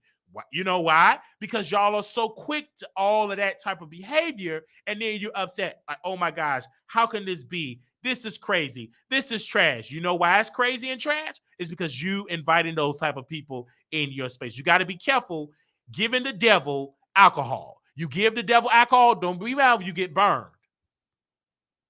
Don't be shocked if he treats you bad. If you give the devil alcohol, he going to destroy you. That's the devil.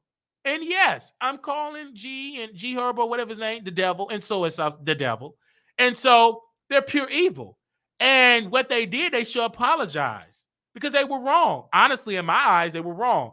Now, Funny Marco will have an interview with Jada Pinkett Smith. It was so funny because he asked Jada, he said, can I interview? I want you on the show. And can I ask you a question? What did you do with the money on Set It Off? And she said, Funny Marco, I would come on your show, but I'm not talking about no damn movie. You know? So I think that's great for him because I've been following Funny Marco since he was in Walmart, making fun of women in Walmart, like the funny type of spoofs.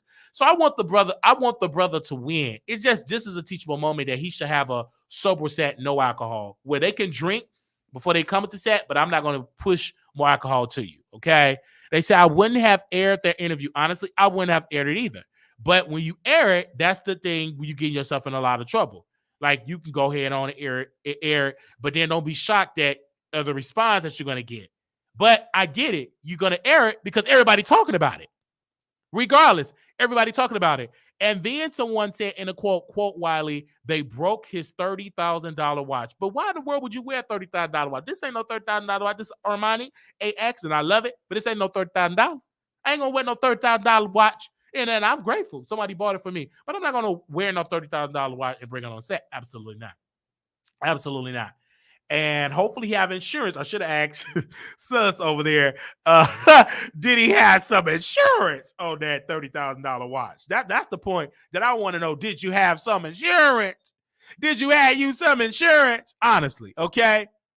They said, what, did he get punked for the interview? He could have. That's what it looks like. Someone said, I would sue for that watch. I would. But what are you going to get from a whole scammer? G Herbo, he was suing. I mean, he was scamming the girls out of money, getting the PPP loans and stuff. He was getting multiple PPP loans and some other type of scam he was doing. So he ain't got it. Absolutely not. So that's the point I have to make, you guys. So I'm going to move on from this situation. But before I do, was Funny Marco, like, was they wrong? Were his guests wrong to be disrespectful to him on the air? Let me know in the chat. Press 1 in the chat if you think they were wrong. Press 2, no. He got what he deserved. Press 1 if you think they were wrong. Press 2, no. Press 1, he got what he deserved. Press 2, no. Let me know in the chat.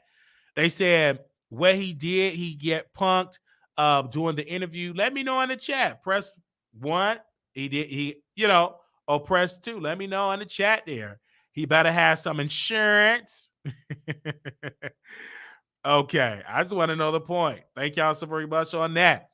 Oh, man, y'all did that. Oh, they said, yep, they both trash. Did you say it? You said they both trash. You have tried that. Okay? Both trash. Okay, you said both trash. Oh my gosh, you have tried that. Uh uh Let me see. Wow. Um Let me see. Give me a second. Put it in here. I want to make sure y'all can hear it. They said probably just a stunt to compete with the white. I think it was a stunt. It's a stunt because it's a stunt. I believe so. It's a stunt. It's a stunt. I personally believe it's a stunt. Okay? It's a stunt. I personally believe that. It's a stunt. Because the white girl been dominated. So the actor interview it aired. Yes, it aired. Y'all ain't no fans. They saw my Southside bonus mom. It's a lie. I was there. I'm Southside bonus mom. It's a lie. I was there. Wait a minute. Okay, you said you the bonus mom. Hold on. Do we got an exclusive here? Let me get the phone lines open up. Moderators, post the number in the chat. Give me a second. It's hold on. Let me open up the phone lines. Give me a second here. Just in case. Okay. All right. I don't know how true that is. I don't. Open up the phone line. Hold on 1 second. Where's the moderators at? Did y'all post the number? Thank you so very much for doing that. Oh, wow. Let's see. Okay. All right. Oh, let me just put that on there just in case. Okay. All right. So yeah, I would like to know because somebody keep calling my phone number. So call back in. Somebody keep calling the number. And we speaking about the subject. But if y'all talk about the previous segments, wait to the end of the show. We talking about G Herbo, Funny Marco. We talking about Southside. If any questions about the first two segments, leave that to the end of the show. All right? Follow the rules. Okay? So if you got any question about that, you wait to the end. But if you got a question about this segment, you call in now if you got something to say. Okay, because this person right here said something right there. So I don't know if they want to call in or not. Don't know. All right, 972-674-9462. But I personally think it is a way to get noticed. You know, I personally believe. Hey, you live on the Wiley Show. Hey, Wiley. How you doing? All right. Okay, so I just wanted to follow the rules. So I just wanted to say this about G Herbo. So I had watched the segment and it was very trash. I think Young Miami Baby Daddy, I feel like he's a follower, so he's lame, and I think he's GAY. I think both of them are like that because they was like drinking off of the same cup. But what took the cake for me is when Young Miami Baby Daddy had gave him like $9,500 to count out loud, and G Herbo couldn't count that money. He started he started blaming Funny Marco for why he couldn't like count the money. So Young Miami Baby Daddy was like, you can't count. And Funny Marco was like, hurry up, you know, the N word or whatever. And he was like, well, stop talking. Like he counted that money like 5 times. And I'm like, bro, I see it was like 20, 50s, whatever, like a bunch of mixed numbers or whatever that I could probably like give you some leeway. Well, I really couldn't give you no leeway because you too grown to not know how to count money, you know? It was a bunch of $100 bills. So it's like one. So you could have did it instead. You could have did like, okay, I know that 10, 100, like, you know, 1, 2, 3, 4, 5, 6, 7, 8, 9, 10. Okay, that's 1,000. Blah, blah, blah, blah. Keep going. But the fact that he was sitting up there making fun of Funny Marco's like skin, his face, calling him goofy, and like just doing the most, throwing cups at him. Like how you trashing on this man, but you can't even count up to $10,000. Oh my God. Everybody should be able to count up to $10,000 without a money counter. Like this is why he's going to jail. This is why he's scamming and lying and stealing from Peter and Paul, because he can't count no money. Young Miami baby daddy was like, bro, that's $9,500. He was like, oh, let me see, and kept trying to count the money. He couldn't even count the money. Like, he gave up counting, trying to figure out how much money Young Miami baby daddy gave him to throw at the strippers. So I'm glad that Funny Marco put the interview out, because they need to see how they act. Like, I feel like they need to like look at themselves and go to school and learn how to count. How So you have children out here and can't count? Right. So you don't believe that this was fake. You believe that this was sincere, that they were not cool at all, like they were bad guests. Yeah, I believe that, because you have to go to Funny Marco and book yourself to be on his show. And the only reason why I know that is because I think it was Dime Piece. She used to be on Love and Hip Hop. She was mad at Funny Marco because she asked to be on his show, and he told her it was gonna cost like maybe like $5,000 or something like that. What? And she got upset. She got upset because she was like, "Oh, you know, how you gonna charge me that much to come on your show and make your platform bigger?" So it's like he's, you know, yeah, he may reach out to people to come on the show, but majority of those people are reaching out to him to be on his show because of the clout. So, because I'm assuming because of the clout, because of what they consist. Okay, good point. Right, good point. Because it's just like if I'm asking you to come on your show, and the whole time I'm like, I really don't F with you. You ain't really got nothing going on. Right, if you pay.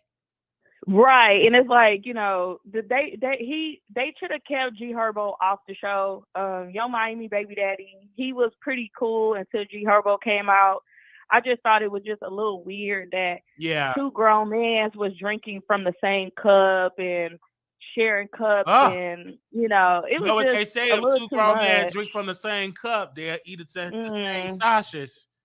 I know. I was like, dang. I was like, ooh, I would just be embarrassed. Was they drinking from the same side of the cup? Because you know, it's different. Because this is a cup. Okay, I'm gonna use the water bottle as a cup. Was it the same size of the cup, or did he turn? It was the same side, Wiley. It don't matter. It's like I'm drinking from a cup, and I say, "Here, hold it for me." And he drank it like that was cool. Like, no, like why are you calling another grown man your twin? The first time I heard somebody say that's my twin was like two flamboyant boys that's into guys. Ooh. So it's like I only heard those terms when it was like just Jonathan and that other guy or whatever from some show called From Zeus or whatever. So it's like, I don't know. If I was them, I would keep my eye on them. And he probably not even upset that he's going to prison. You know what I'm saying? He finally gets to be around the lady boys, and he finally gets to be his true self behind closed doors. So that's all I have to say. G Herbo, he can't count, and they was wrong for that. But great show, Wiley. Thank you. Thank you. And thank you for calling in. Okay. We had another caller call in about 4 times. We called them back. Bear with me. I'm so glad we can call people back on this program. That we can just call them back. Let's see if they answered. Okay, they said, I called. Okay, let's see if they answered. I'm calling back. Okay, let's see if they answer. All right, twin, and it's something straight dudes say as well. You said that's something. They said something straight dudes say as well. Okay, so the number is open. So moderators, post the number again. This is how y'all should post the number, moderators. It's this way. I want y'all to start posting it this way. Don't put no words in for. Just post the number. Yeah, just post the number like that. Thank you. Let's do that just like that. Post it like that. All right. So just in case so they will know. So people don't do that much reading. They, you know, people attention span is really short. Just post it just like that. With nothing. Just post just the number. All right. But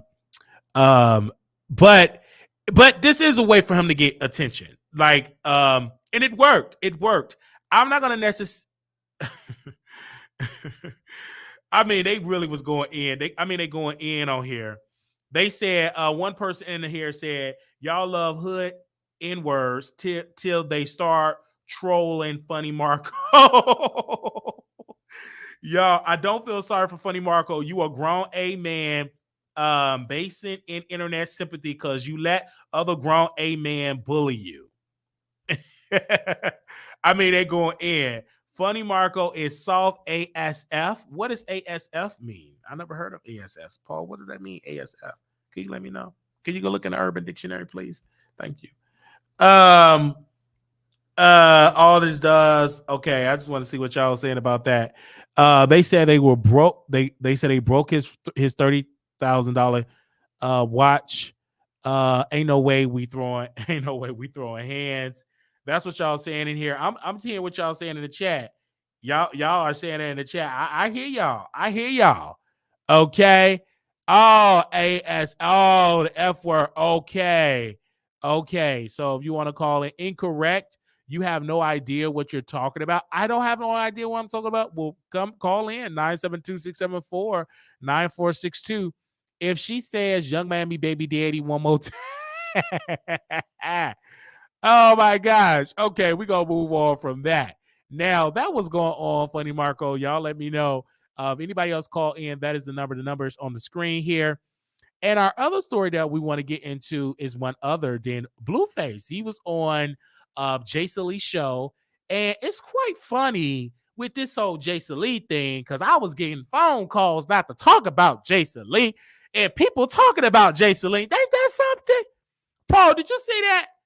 Did you see that? I would drop that phone because I got the recording on there. Many people think I don't have that recorded, but I don't want to drop it. But ain't that's quite funny? You was literally in there editing right, and he was like, Wiley. And I was like, yes. I was like, yes, yes. He said, ain't this funny? Like people called you from out of the country telling you not to talk about Jason Lee and they talking about Jason. I said, yeah. I said, that's why I don't fool with them type of people. Like I ain't listen to that. I told you then. You was in the apartment. I said, I ain't listen to that. And you nodded. I said, we ain't listen to that. Because you up there trying to tell me not to, you talking about it. I'm not listening to that type of it because I know it ain't sincere. It ain't sincere. So ain't no make no sense. Like, I don't want to talk about Jason, but you're talking about him. But Blueface was on Jason Lee's show, Jason Lee Experience. You know, the show that I was told that's gonna flop. It didn't flop. It's on season 2. It didn't flop like T.S. Madison because she only had season 1. So he interviewed him and his baby mom. And Jason Lee asked Blueface a question. He asked him. Pretty much Megan came up. Did you screw Megan? I don't know how Megan came up. I came with it verbatim. But what Blueface did say that Megan and Stallion gave from Sloppy Toppy. So I found that he was on the Fresh Faces or Freshman XXL, and Megan Thee Stallion was on that same cover back in 2018, 19. Like back when he was hot, he was a freshman and Megan was a freshman. They both was on the same cover. And they said after that shoot that Megan gave him some sloppy toppy and that she's such this trash box. She's a weird woman. She's a W. She's a H. She's the E. She's everything in the alphabet. And I'm like, are you dumb? First of all, Blueface and his mama saying all this stuff to us, which is crazy. If Megan did sleep with Blueface, who gives a darn? Blueface is attractive. He's a hood. He's attractive. And I heard that Blueface liked to screw men too. He liked to get sloppy top for men. I actually was connected with a guy, had him in my place, and he told me that Blueface gave Blueface sloppy choppy, and we got that recorded. Because you come here, you will be recorded. So he got a thing. And this guy came there and verbatim said Blueface pulled it out. We was at a party in Hollywood, somewhere in LA, and he pulled it out and gave him sloppy toppy. The man gave him sloppy toppy. So he blatantly just said it. And now he don't want to go on the record, but we didn't already got it recorded. He won't go on record. He said, oh, I don't like outing people. But you talking to Wiley. He's outed. Okay, because I'm going to share everybody. You told me that. Anyway, and we did record it. If you listen to my radio station, you can hear it. But so I can see Megan giving him some. He have that swag. He got tattoos. I mean, listen, he's an attractive guy in my eyes. He may not be attractive to you. And then I need to see your baby daddy, and then we can see it. Okay. So, everybody calling her the H and the E, but I don't give a care. She got hormones for her to do what she do. And how many females have he screwed and men have he screwed? There ain't no allegedly, if you want to speak into us. How many men have Blueface screwed? How many women have he screwed? And he's not catered to being an H or E, but we want to label that on a woman. Don't get me wrong. I'm from the old school. I am from the old school. Whatever the case may be, I'm from the old school. And I used to believe, women. Now I don't want my wife being an H and an E, right? Ain't nothing wrong with we could talk about our both of us getting it in, but we passed that. We deliver. But if we both single, she doing what she doing, I'm doing it, it's fine. I don't see the issue. Make sure you protect yourself, right? But I'm not gonna judge her because I'm still a hot bucket. I didn't stop being being a thought or being I'm gonna say thought. That's an outdated term, right, Paul? But I stopped. I'm good with it. And I'm glad that I stopped. I'm not as so aggressive. I used to do it every day. Do you hear me? All day, every day. I used to break chairs. Do you hear me? Every day. Multiple times a day. This has been the longest time I've got it in. Okay, I have chairs, broken gaming chairs. I used to twirl around and get it in them chairs. Do you hear me? All right. So, I calmed down a whole lot. So I'm not gonna get in that position as a reformed HE and call out current HE because just about 6 months ago I was a HE. But I'm not going to judge the current HE because I'm deliver. I'm a deliver like that. I'm a deliver. I got to give it some years to be delivered. So I'm deliver. I'm not totally delivered. I'm deliver. I'm just that type of way. So, but when it comes to this, I think it's a great interview that Jason did. And I think it's crazy. I talked to Jason on Bingo. I talked to his staff. Shout out to them over there. Those beautiful people over there. I think it's awesome. And I told Jason, I said, I was told that not to cover your show. He said, Wiley, never listen to stuff like that. I don't fool with you, Wiley. And let me tell you why I don't fool with you. I said, okay, Jason. He said, I don't fool with you because when I wrote my book, you did a good job reviewing my book. But you were mad because I didn't come on your show I didn't come on your show when you wanted me to come on your show. And I said, yes. And I said, for that, Jason, I apologize because I was wrong. I should have been patient and I was wrong. I jumped the gun and I wanted you to come on right in and there. And that's my bipolarness. And I apologize. He said, you have bipolar? I said, yes. He said, yeah, I'm in therapy. And I said, yes. I said, well, you got to get in therapy. I said, because it can harm your business when you go off like that. And I said, that's fine. So I said, I'm on meds. I'm working to get in therapy, etc. Because I was wrong. I didn't like what people telling me no, like especially for an interview. So anyway, so we had a conversation about that. He was saying, he was like, Wiley, stay on their neck or whatever. And I said, of course, I'm going to stay on their neck. This is what I'm going to do. Because I was judged because of the behavior. I was judged of the past. Fine. And he said, I will one day come on your show. Because like I said, you are entertaining. I would have never gave you a shout out on my episode. I said, fine. I said, whenever you're ready, Jason, you come on. But I make this promise. As long as you're relevant, you're great. And then he told me on Bingo, he said, well, I'm not going to unblock you. Give it time. I'm like, it's fine. You don't have to unblock me. I have multiple troll accounts, right, Paul? Did I tell him that? He started laughing. I said, I got multiple troll accounts. I see everything that you post and your staff posts. I study you. And one of the people gave me money gave me answer to your course that you gave it to me for free. So I seen your course $1 million game. So I'm going to get way to know what you're doing. Okay, player, I'm a professional. I can get you close that door. I'm still gonna be right there looking on another identity. All right, you got me blocked on all of. I'm the only person I know that I'm blocked from Hollywood Unlocked, and that's fine. I ain't gonna lie. I take that as an honor. Okay, so I was blocked from over there, but I understand and I get it because now people want to cover Blueface. They want to cover Megan. I mean, they want to cover. They want to cover Jason. And this person told me verbatim, Armand, to that brother. He called me Now, we haven't talked since he called me from Paris. Called me from Paris. This is a beautiful vacation. He took his mama and his sister, took his mama to Paris. Do you know how hard he had to work to do that, to take his mama to Paris? He was, and I get a phone call on this phone. On this phone, this on this phone, this is before we upgraded. I get a phone call, zzz, zzz, zzz, and this is how he called. Like, hello, Wiley. I was like, hey, what's up, Irma? Well, I know you're not gonna listen. I know you're not gonna hear me, but you can't cover Jason. I said, why? We can't allow him in our space. I regret dragging him. We just can't allow it in our space. He's not entertaining for a daytime show. He's entertaining for more like a late night. Not really late. He's just not that great. And then he just, in our mind, went on uplifting himself. Nothing about me. Everything about him, about what type of show he should get and how Jason did him wrong. It was all about him. But I'm like, and then he kept saying, he know this.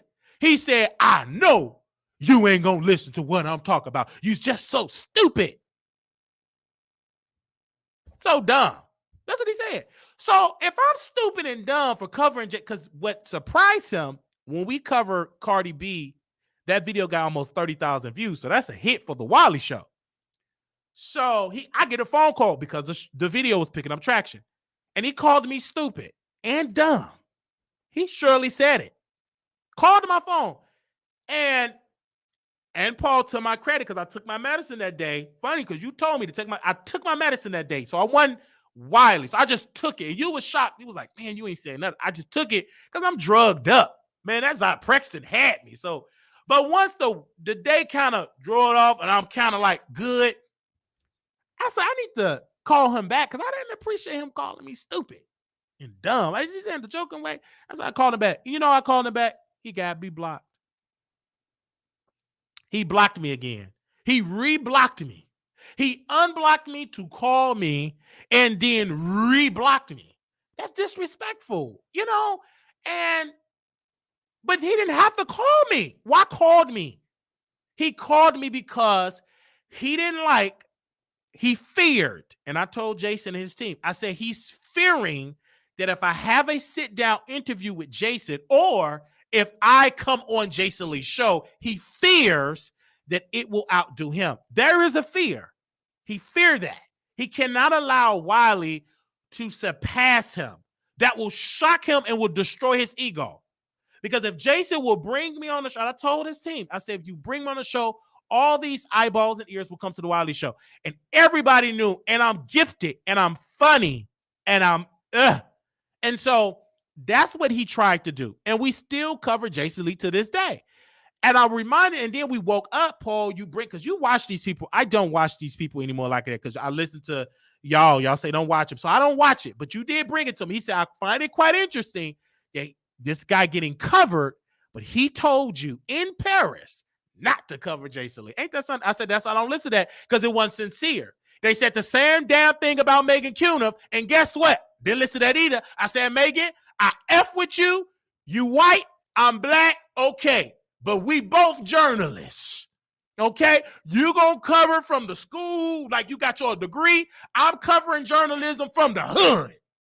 I F with you. You need some advice, I give it to you. And you help me come on the show and you give your commentary and everything, I F with you. Because I'm not going to listen to my colleagues, okay? I'm not going to listen to that. New drunk media. I'm not going to listen to new drunk media. I'm going to follow my gut because my gut is you talking about things further than Tory Lanez. So I'm going to subscribe to your site. I F with you. And I don't say that about many people. But I F with you. But that new drunk media, they can kick rocks. They can kick rocks. They nothing but evil people, especially the one that dragged you. She deleted her unborn child. So never trust her. She deleted her unborn child. That's why every event that she have, she got to be fighting. Because she deleted that unborn child. So everything that she do is going to crumble. I said, what did she do? I said she deleted her unborn child. She did that and then lied about it. Oh, something happened to me in college. You couldn't even find a record of her graduating there because she's a known liar. And I don't trust her. And then she having events and it's falling out in fights where she got to pull off her fingernails and earrings because it's evil. Because all y'all do is fight in the chat and argue with each other. That ain't no unity. That ain't no family. That's new drunk media. Number drunk addicts getting together in a rented Airbnb and effing up those people Airbnb. Please get somewhere and sit down. So I didn't listen to these people. And this same gentleman, before he was on station, before it was canceled, he got canceled before Nikki. At least Nikki got a little bit more months on her contract until October 31st. Her contract is he just got flat out canceled. They ain't do no press release. They said, Negro, you ain't bringing in numbers. You cancel. Okay. But while he was on that radio that flopped, he got up on the radio and said, Wiley, I don't think Wiley should be covering Megan Cuna, but he's so jealous. No, Negro, you want me to burn a bridge because you mad because you think in your mind that Megan Cuna conspired with the sheriff and the judge to get you banned from the courthouse. But you ain't telling the folks that you broke the rules and posted it on a worldwide page. So you were upset and you thought I was going to pick up the picket side and join that movie. I said, I'm player. I'm with Megan Cuna. Okay, a.k.a. Megan the Reporter. Because while y'all get through, she got more stories that she going to be breaking in the future. I'm on her team. Okay? Y'all ain't hear no nothing. Because when that new drunk media, the one with the fake body now, with the CDL, she decided to say that Tory Lanez was released. So I'm not following that. She lied. And the lawyers over at them big old thick fingers and no neck having tattoos, one of the lawyers, or he not no lawyer, but he said I was cute. He want to probably get some of these cakes, but you can't have it unless you give me some of that Unite funding. Then you can get some of this. Till then, you ain't get none of my cakes. My cakes is you got to pay to get these cakes. You understand? You got to pay to get this cake. Anyway, so I ain't following that new black media because she got that CDO, construction equipment, cement, all in her body. So at the end of the day, I'm glad I followed my gut. And Paul, you said, Wiley, in this business, just follow your instincts. And I was right. I said, I gotta follow. I gotta follow my gut to cover Jason Lee. So I'm looking forward to it. I got cable just to see Jason on Revolt. That's it. All right. So anybody want to call in? I'm done. I am done. I go on and on and on. Okay. Thank you, Megan. Thank you. I love you, girl. You in there, and you're in the bushes watching. But I love her because I did right following my gut. Because new drunk media, no. Okay? Now, anybody want to call in? Oh, we got to talk about Tasha K. I'm sorry. We got to talk about Tasha. Wait a minute. Where's Tasha K at? Okay. Let me talk about Tasha. Hold on, y'all. Hold on. Where's Tasha K at? I'm glad y'all remember. So y'all see this chick right here. So, first of all, let's talk about the good. Okay. Tasha K event is sold out. Each section of the event is sold out. So for that,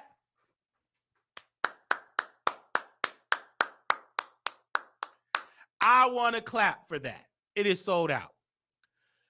On the other hand, this known bald-headed liar, she decided to post receipts in the court documents. This chick is showing that her bank account is at a negative. She showed, wait a minute. This chick went and got a Chase account,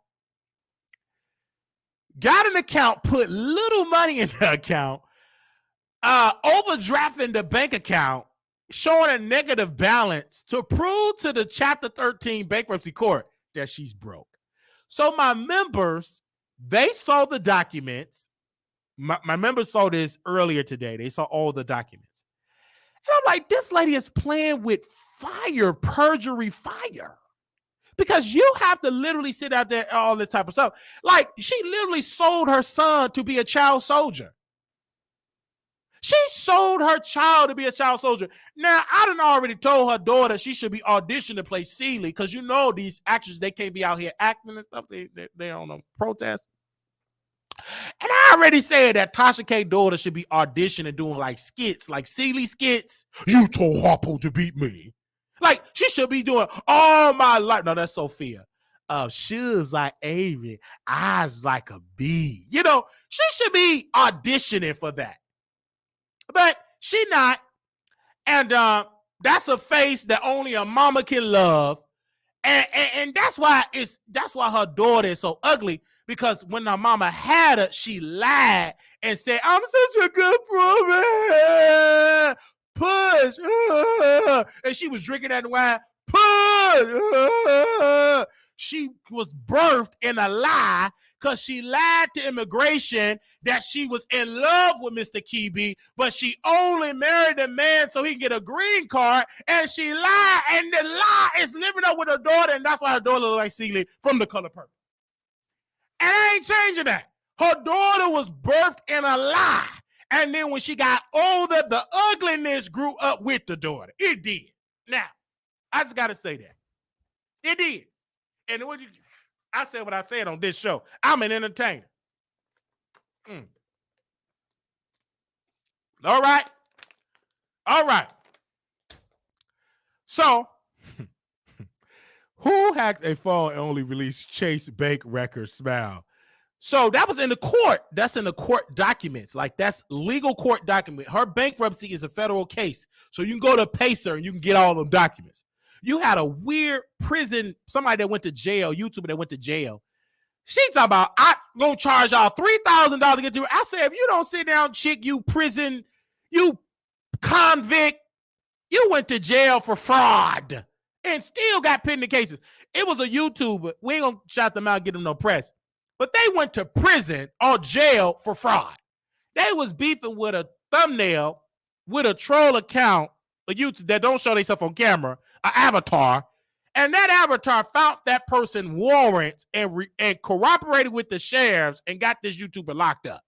And this was this same chick was talking about me and Armand Wiggins, had us both on the show, buttering up Armand. Well, you got to understand, Wiley, in the library situation, and you did all this, Wiley, you have to understand, I don't want a person to share their success on the Labor Day. And this woman had 5 warrants out for her arrest, stupid. And her daughter is ugly. And she was talking about how I look. Baby, that daughter was out there. I said I would. And she reached out to me. She said, Wiley, can you help bring awareness to my mom and brace? I said, first of all, sister, you too ugly. You need to get a sexy family member to do some talk. You too ugly. I can't give $1. You too ugly. I ain't give it to you. No. Too ugly. My ugly folks shouldn't be raising off. You know, in church, you supposed to get a good-looking person to raise the money. Don't get an ugly person to raise money. That's why when you look at the Weather Channel, they good-looking people, because you don't want to look like, you know, a hurricane is coming and you ugly looking. You know what I'm saying? You got to look good. I'm just saying. That's my opinion. But that woman had multiple warrants out for her arrest. She had to sit in one county and wait till another jurisdiction come and pick her up. So that's what I had to say. Now, the phone lines is open. Tasha K lied. She's trying to get this bankruptcy discharge, but nevertheless, Cardi B debt, it will not be discharged. All right. That will not happen. Her debt, Cardi B debt, it still stands. She owed $4 million. Now, anybody want to call in? The number is 972-674-9462. Now is the time for you to call in. Okay, it's a time to call in. Somebody said, Wiley, you lying. Okay, you can call in, honey. You can call in. All right, you can call in. Don't lie. She said to have multiple charges. And she was just talking about my library, a case that's closed. And this YouTuber had multiple charges, multiple warrants. She was doing fraud for a long time, and then she was running from the law. She knew she had these open warrants, but she didn't want to go, and she was hiding, going to one address to another address, one state to another state, and she effed up when she went out the and they and found out with the cops. Hello, you live on the Wiley Show. I need you to mute me in the back, honey. Okay. And she effed up, got with the wrong person, and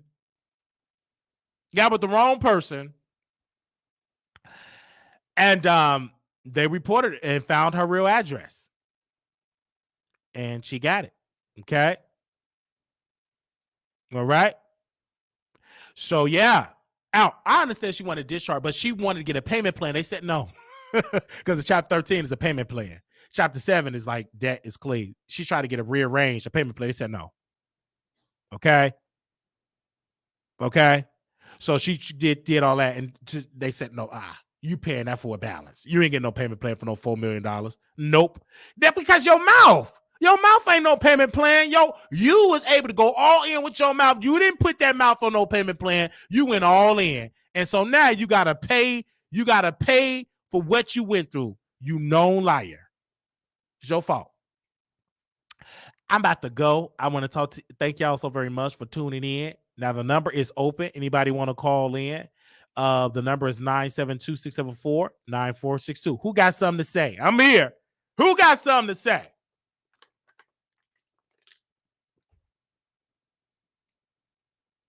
Let me know. Who got something to say? 972-674-9462 is the number. All right. Okay. There we go. Thank you all so very much for tuning in to the Wiley Show. This was so amazing. We'll be back tomorrow for some more shows. I got to do some schoolwork because I'm in survey of criminal justice. So I got to do some schoolwork. I'm nervous. I'm so nervous, you guys. I'm back in school. I was waiting on some debt to get canceled, and it is.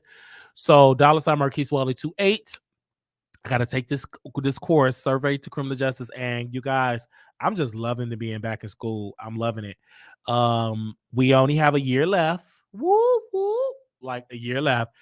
And finally, we'll be done with the bachelor because I take a couple of courses, drop out. And so finally, we at the tail end. I got 1 full year to get. I will have my bachelor's degree. So I'm excited. I'm really, really excited. And now I'm learning about crime and all of this. And I'm amazed. I'm grateful because I'll be taking courses and then I'll drop out. 2 courses and drop out. And so now this is it. This is the last moment. We got 1 year left and we will have our bachelor's degree in criminal justice. And the reason why we're doing it is because, hey, I want to have this degree. Me watching and listening and reading Brian Banks' book, because I think we got to talk about a case, right? And Brian Banks, I was listening to his book, and we need more people in criminal justice, and particularly more great guys in parole and as parole officers, because typically a lot of parole officers are mean and nasty because they don't like their job. We need more progressive parole. I'm not letting people get a pass, but not just overdoing it. Make sure you are a partner because you want your parolee to succeed in society and not be fearful. Like you want them to succeed. Now, if you got some people that ain't doing right, okay, throw down a hammer. But just throwing down a hammer on just people that that is doing right.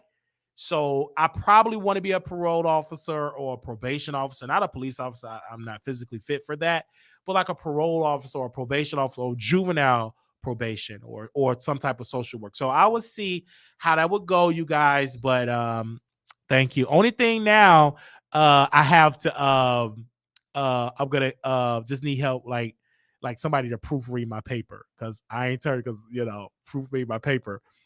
That's it. So if anybody know how to do all that to make sure it's formatted well, help me out with that. That's it. But other than that,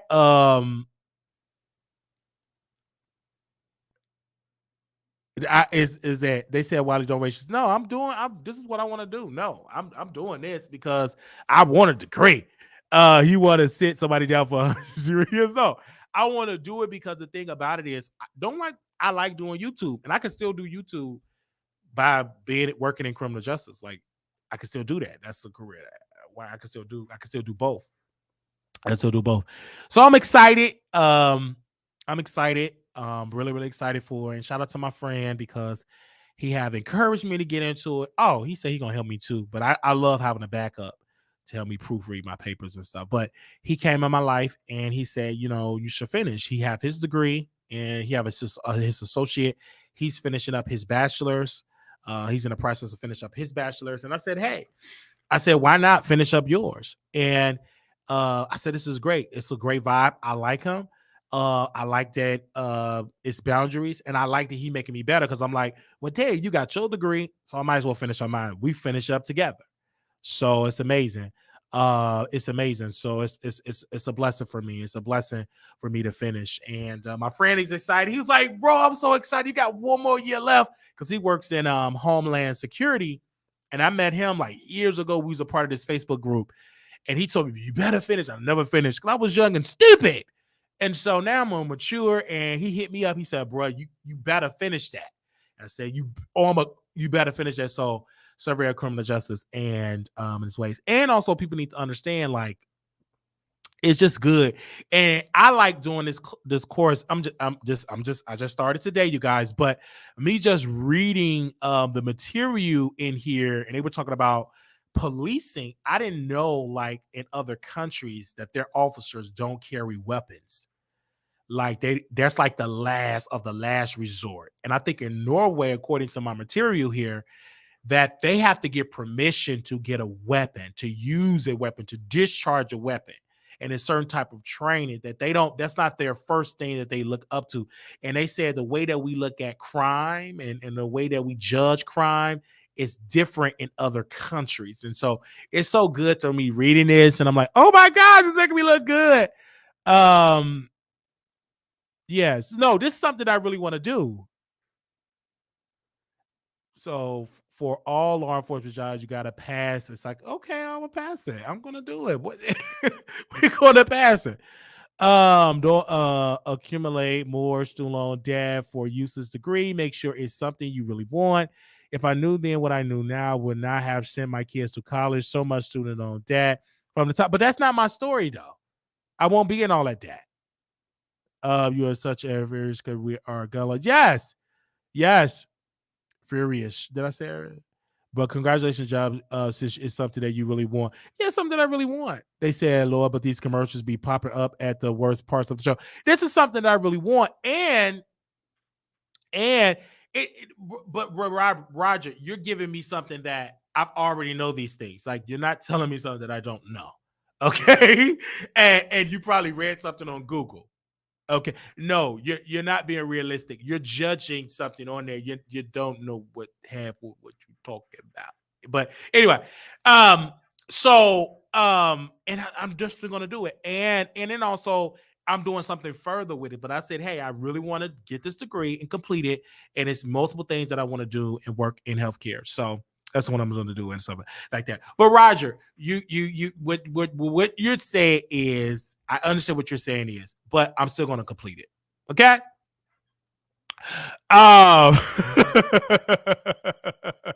So I'm still going to complete it. And I love it. It's a great vibe. It's a federal job. You will require a background check with a fingerprint when you pay. I don't know. I'm still gonna do it. I'm still gonna do it, you guys. I'm not gonna stop. I'm still gonna do it. Do you qualify for the GI Bill? I probably not. No, I never looked into it, but I'm still gonna do it. Because yo, I'm gonna do it. I'm excited, and it's really, really good. It's really, really, really, really great. I already know what I'm going to do. And shout out to one of my mentors that works in the business. That works in law enforcement. And it's just great. I just need to finish, I'm going to finish. And I may even do something further with my degree, further with something else that I will do with it. But I'm going to finish. All right. But it's going to be great. I'm not going to get into everything. I'm just going to finish, walk across stage. And also, I want to have my degree, not only just for myself, but it helps me be a better, I guess, YouTuber, because I'm talking about real issues that I'm passionate about. So yes, I will be finishing up my degree. Okay. All right. No. I know a lot of people. And just like when people, they assume they put everybody in a box and they assume that everybody is in this, and they put everybody in this box. And that's why it's very important to do your own research, and don't get your research just all from Google. Like, you really have to get in real life and understand that type of stuff. Okay. Yeah. Your school can help you find. I will find out. I will find out about the GI Bill. You're not the first one to say that. Like, because I served a little time in the military. A lot of people don't know that. I will see. But I'm excited. But love you all. I'm about to go do my work. I'm excited to finish up this degree. I'm excited to finish up this degree. And even if I don't use it, I want it, because having a degree is good for your resume. You should do it, but don't waste time and money if you're not going for a federal job. And no, I wanted to, because I know I'm going to get so many jobs that you can do with a criminal justice degree instead of you being a police officer. Because I never wanted to be a police officer. I've always wanted to work something legal, like something in that field, but not a police officer. And I want to have it. Like, say for instance, I want to be a correctional officer. Who knows? I don't know what I'm gonna really do. I do know, but I'm not gonna tell y'all.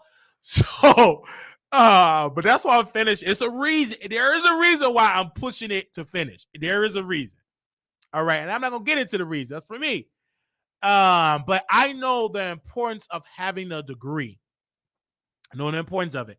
I know it's a waste of money, not necessarily, because I have a friend who makes great money for what he does. And I'm not gonna say it's a waste of money. It's, you got to apply yourself. Just because you go to school and get a degree don't mean guarantee you're gonna get it. You have to sell yourself. You have to sell yourself. If you don't sell yourself, you can go to Harvard, but if you don't know how to go in that room and demand and get, so you got to know. They said we support you. Yes, I'm getting it. And so help me out, y'all. Y'all know how to proofread papers. That's it. Because all other stuff I'm good.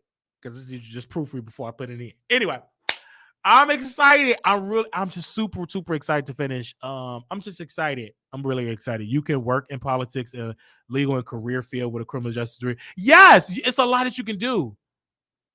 Okay, Wiley Show, Wiley, all that. So I'll send you all my papers. Rogers, you crazy. Rogers is crazy. Roger, I like Rogers because, and Roger, if they say, hey, you got to take a psych exam, I may pass it if it ain't be made for me. And they may push me to get somewhere else, Roger. I'm sorry. Like if they say, you know what I'm saying? Hey, but I'm gonna look at the qualifications and everything like that.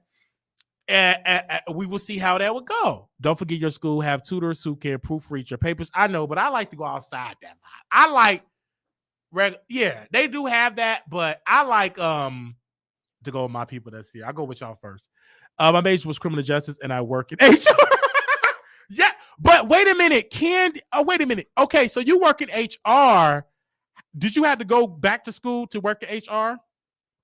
Let me know. Let me know if you had to go back to HR. But Roger, okay, thank you, Roger. Roger, hit me up in email. Bougie said, okay, I get it. Yeah, you know what I mean? That's why I just want to do it. Like I finished, and my mom, and really what encouraged me to finish, my mom got her real estate exam. So I told she got her I'm sorry, she passed her real estate exam. Sorry. And so I'm like, okay, we upgrade. And so I'm like, well, let me go ahead and finish. And so when President Biden, when they canceled 2 of the debts, when they discharged both of my schools that I went to, because I went to Westwood College, shut down by the Department of Education.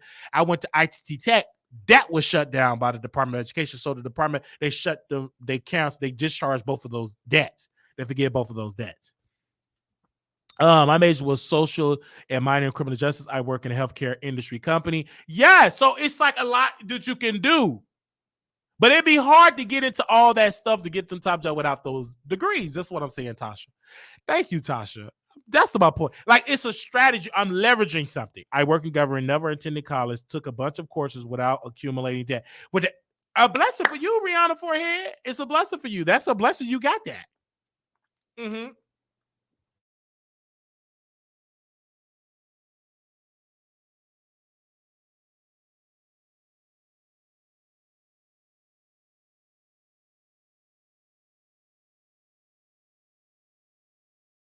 got it on mute.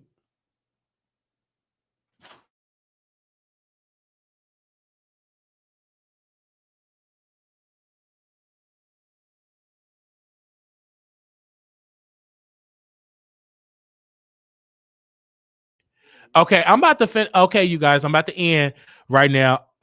Thank you. So is your current school a regular school that won't get closed? Yes, it's a good school. It won't get closed. It's a good school. Okay. Thank you all so very much, you guys. I'm done because I have to have him like to cut it off because I'll be on here talking for 6 hours and we ain't gonna be able to keep doing that. Okay. Now, little black boy, you beautiful. Little black girl, you enough. When times get hard, always remember to put God first. I'll be back live tomorrow, you guys. So make sure y'all share this live. I'll be back live tomorrow as well. And also, don't forget, in November, we will be doing a Nicki Minaj streaming party on station here. We will be streaming her stuff, and I believe I probably will have a special guest on as well to stream her album. And I will be buying her album for 2 lucky producers. So we'll be doing that as well because we want her to go number 1. So my friend can get in my face about, look, him to go number 1. She's still a queen. So I just want to make sure he's happy. So yes, y'all have a good one. Talk to y'all later. Peace.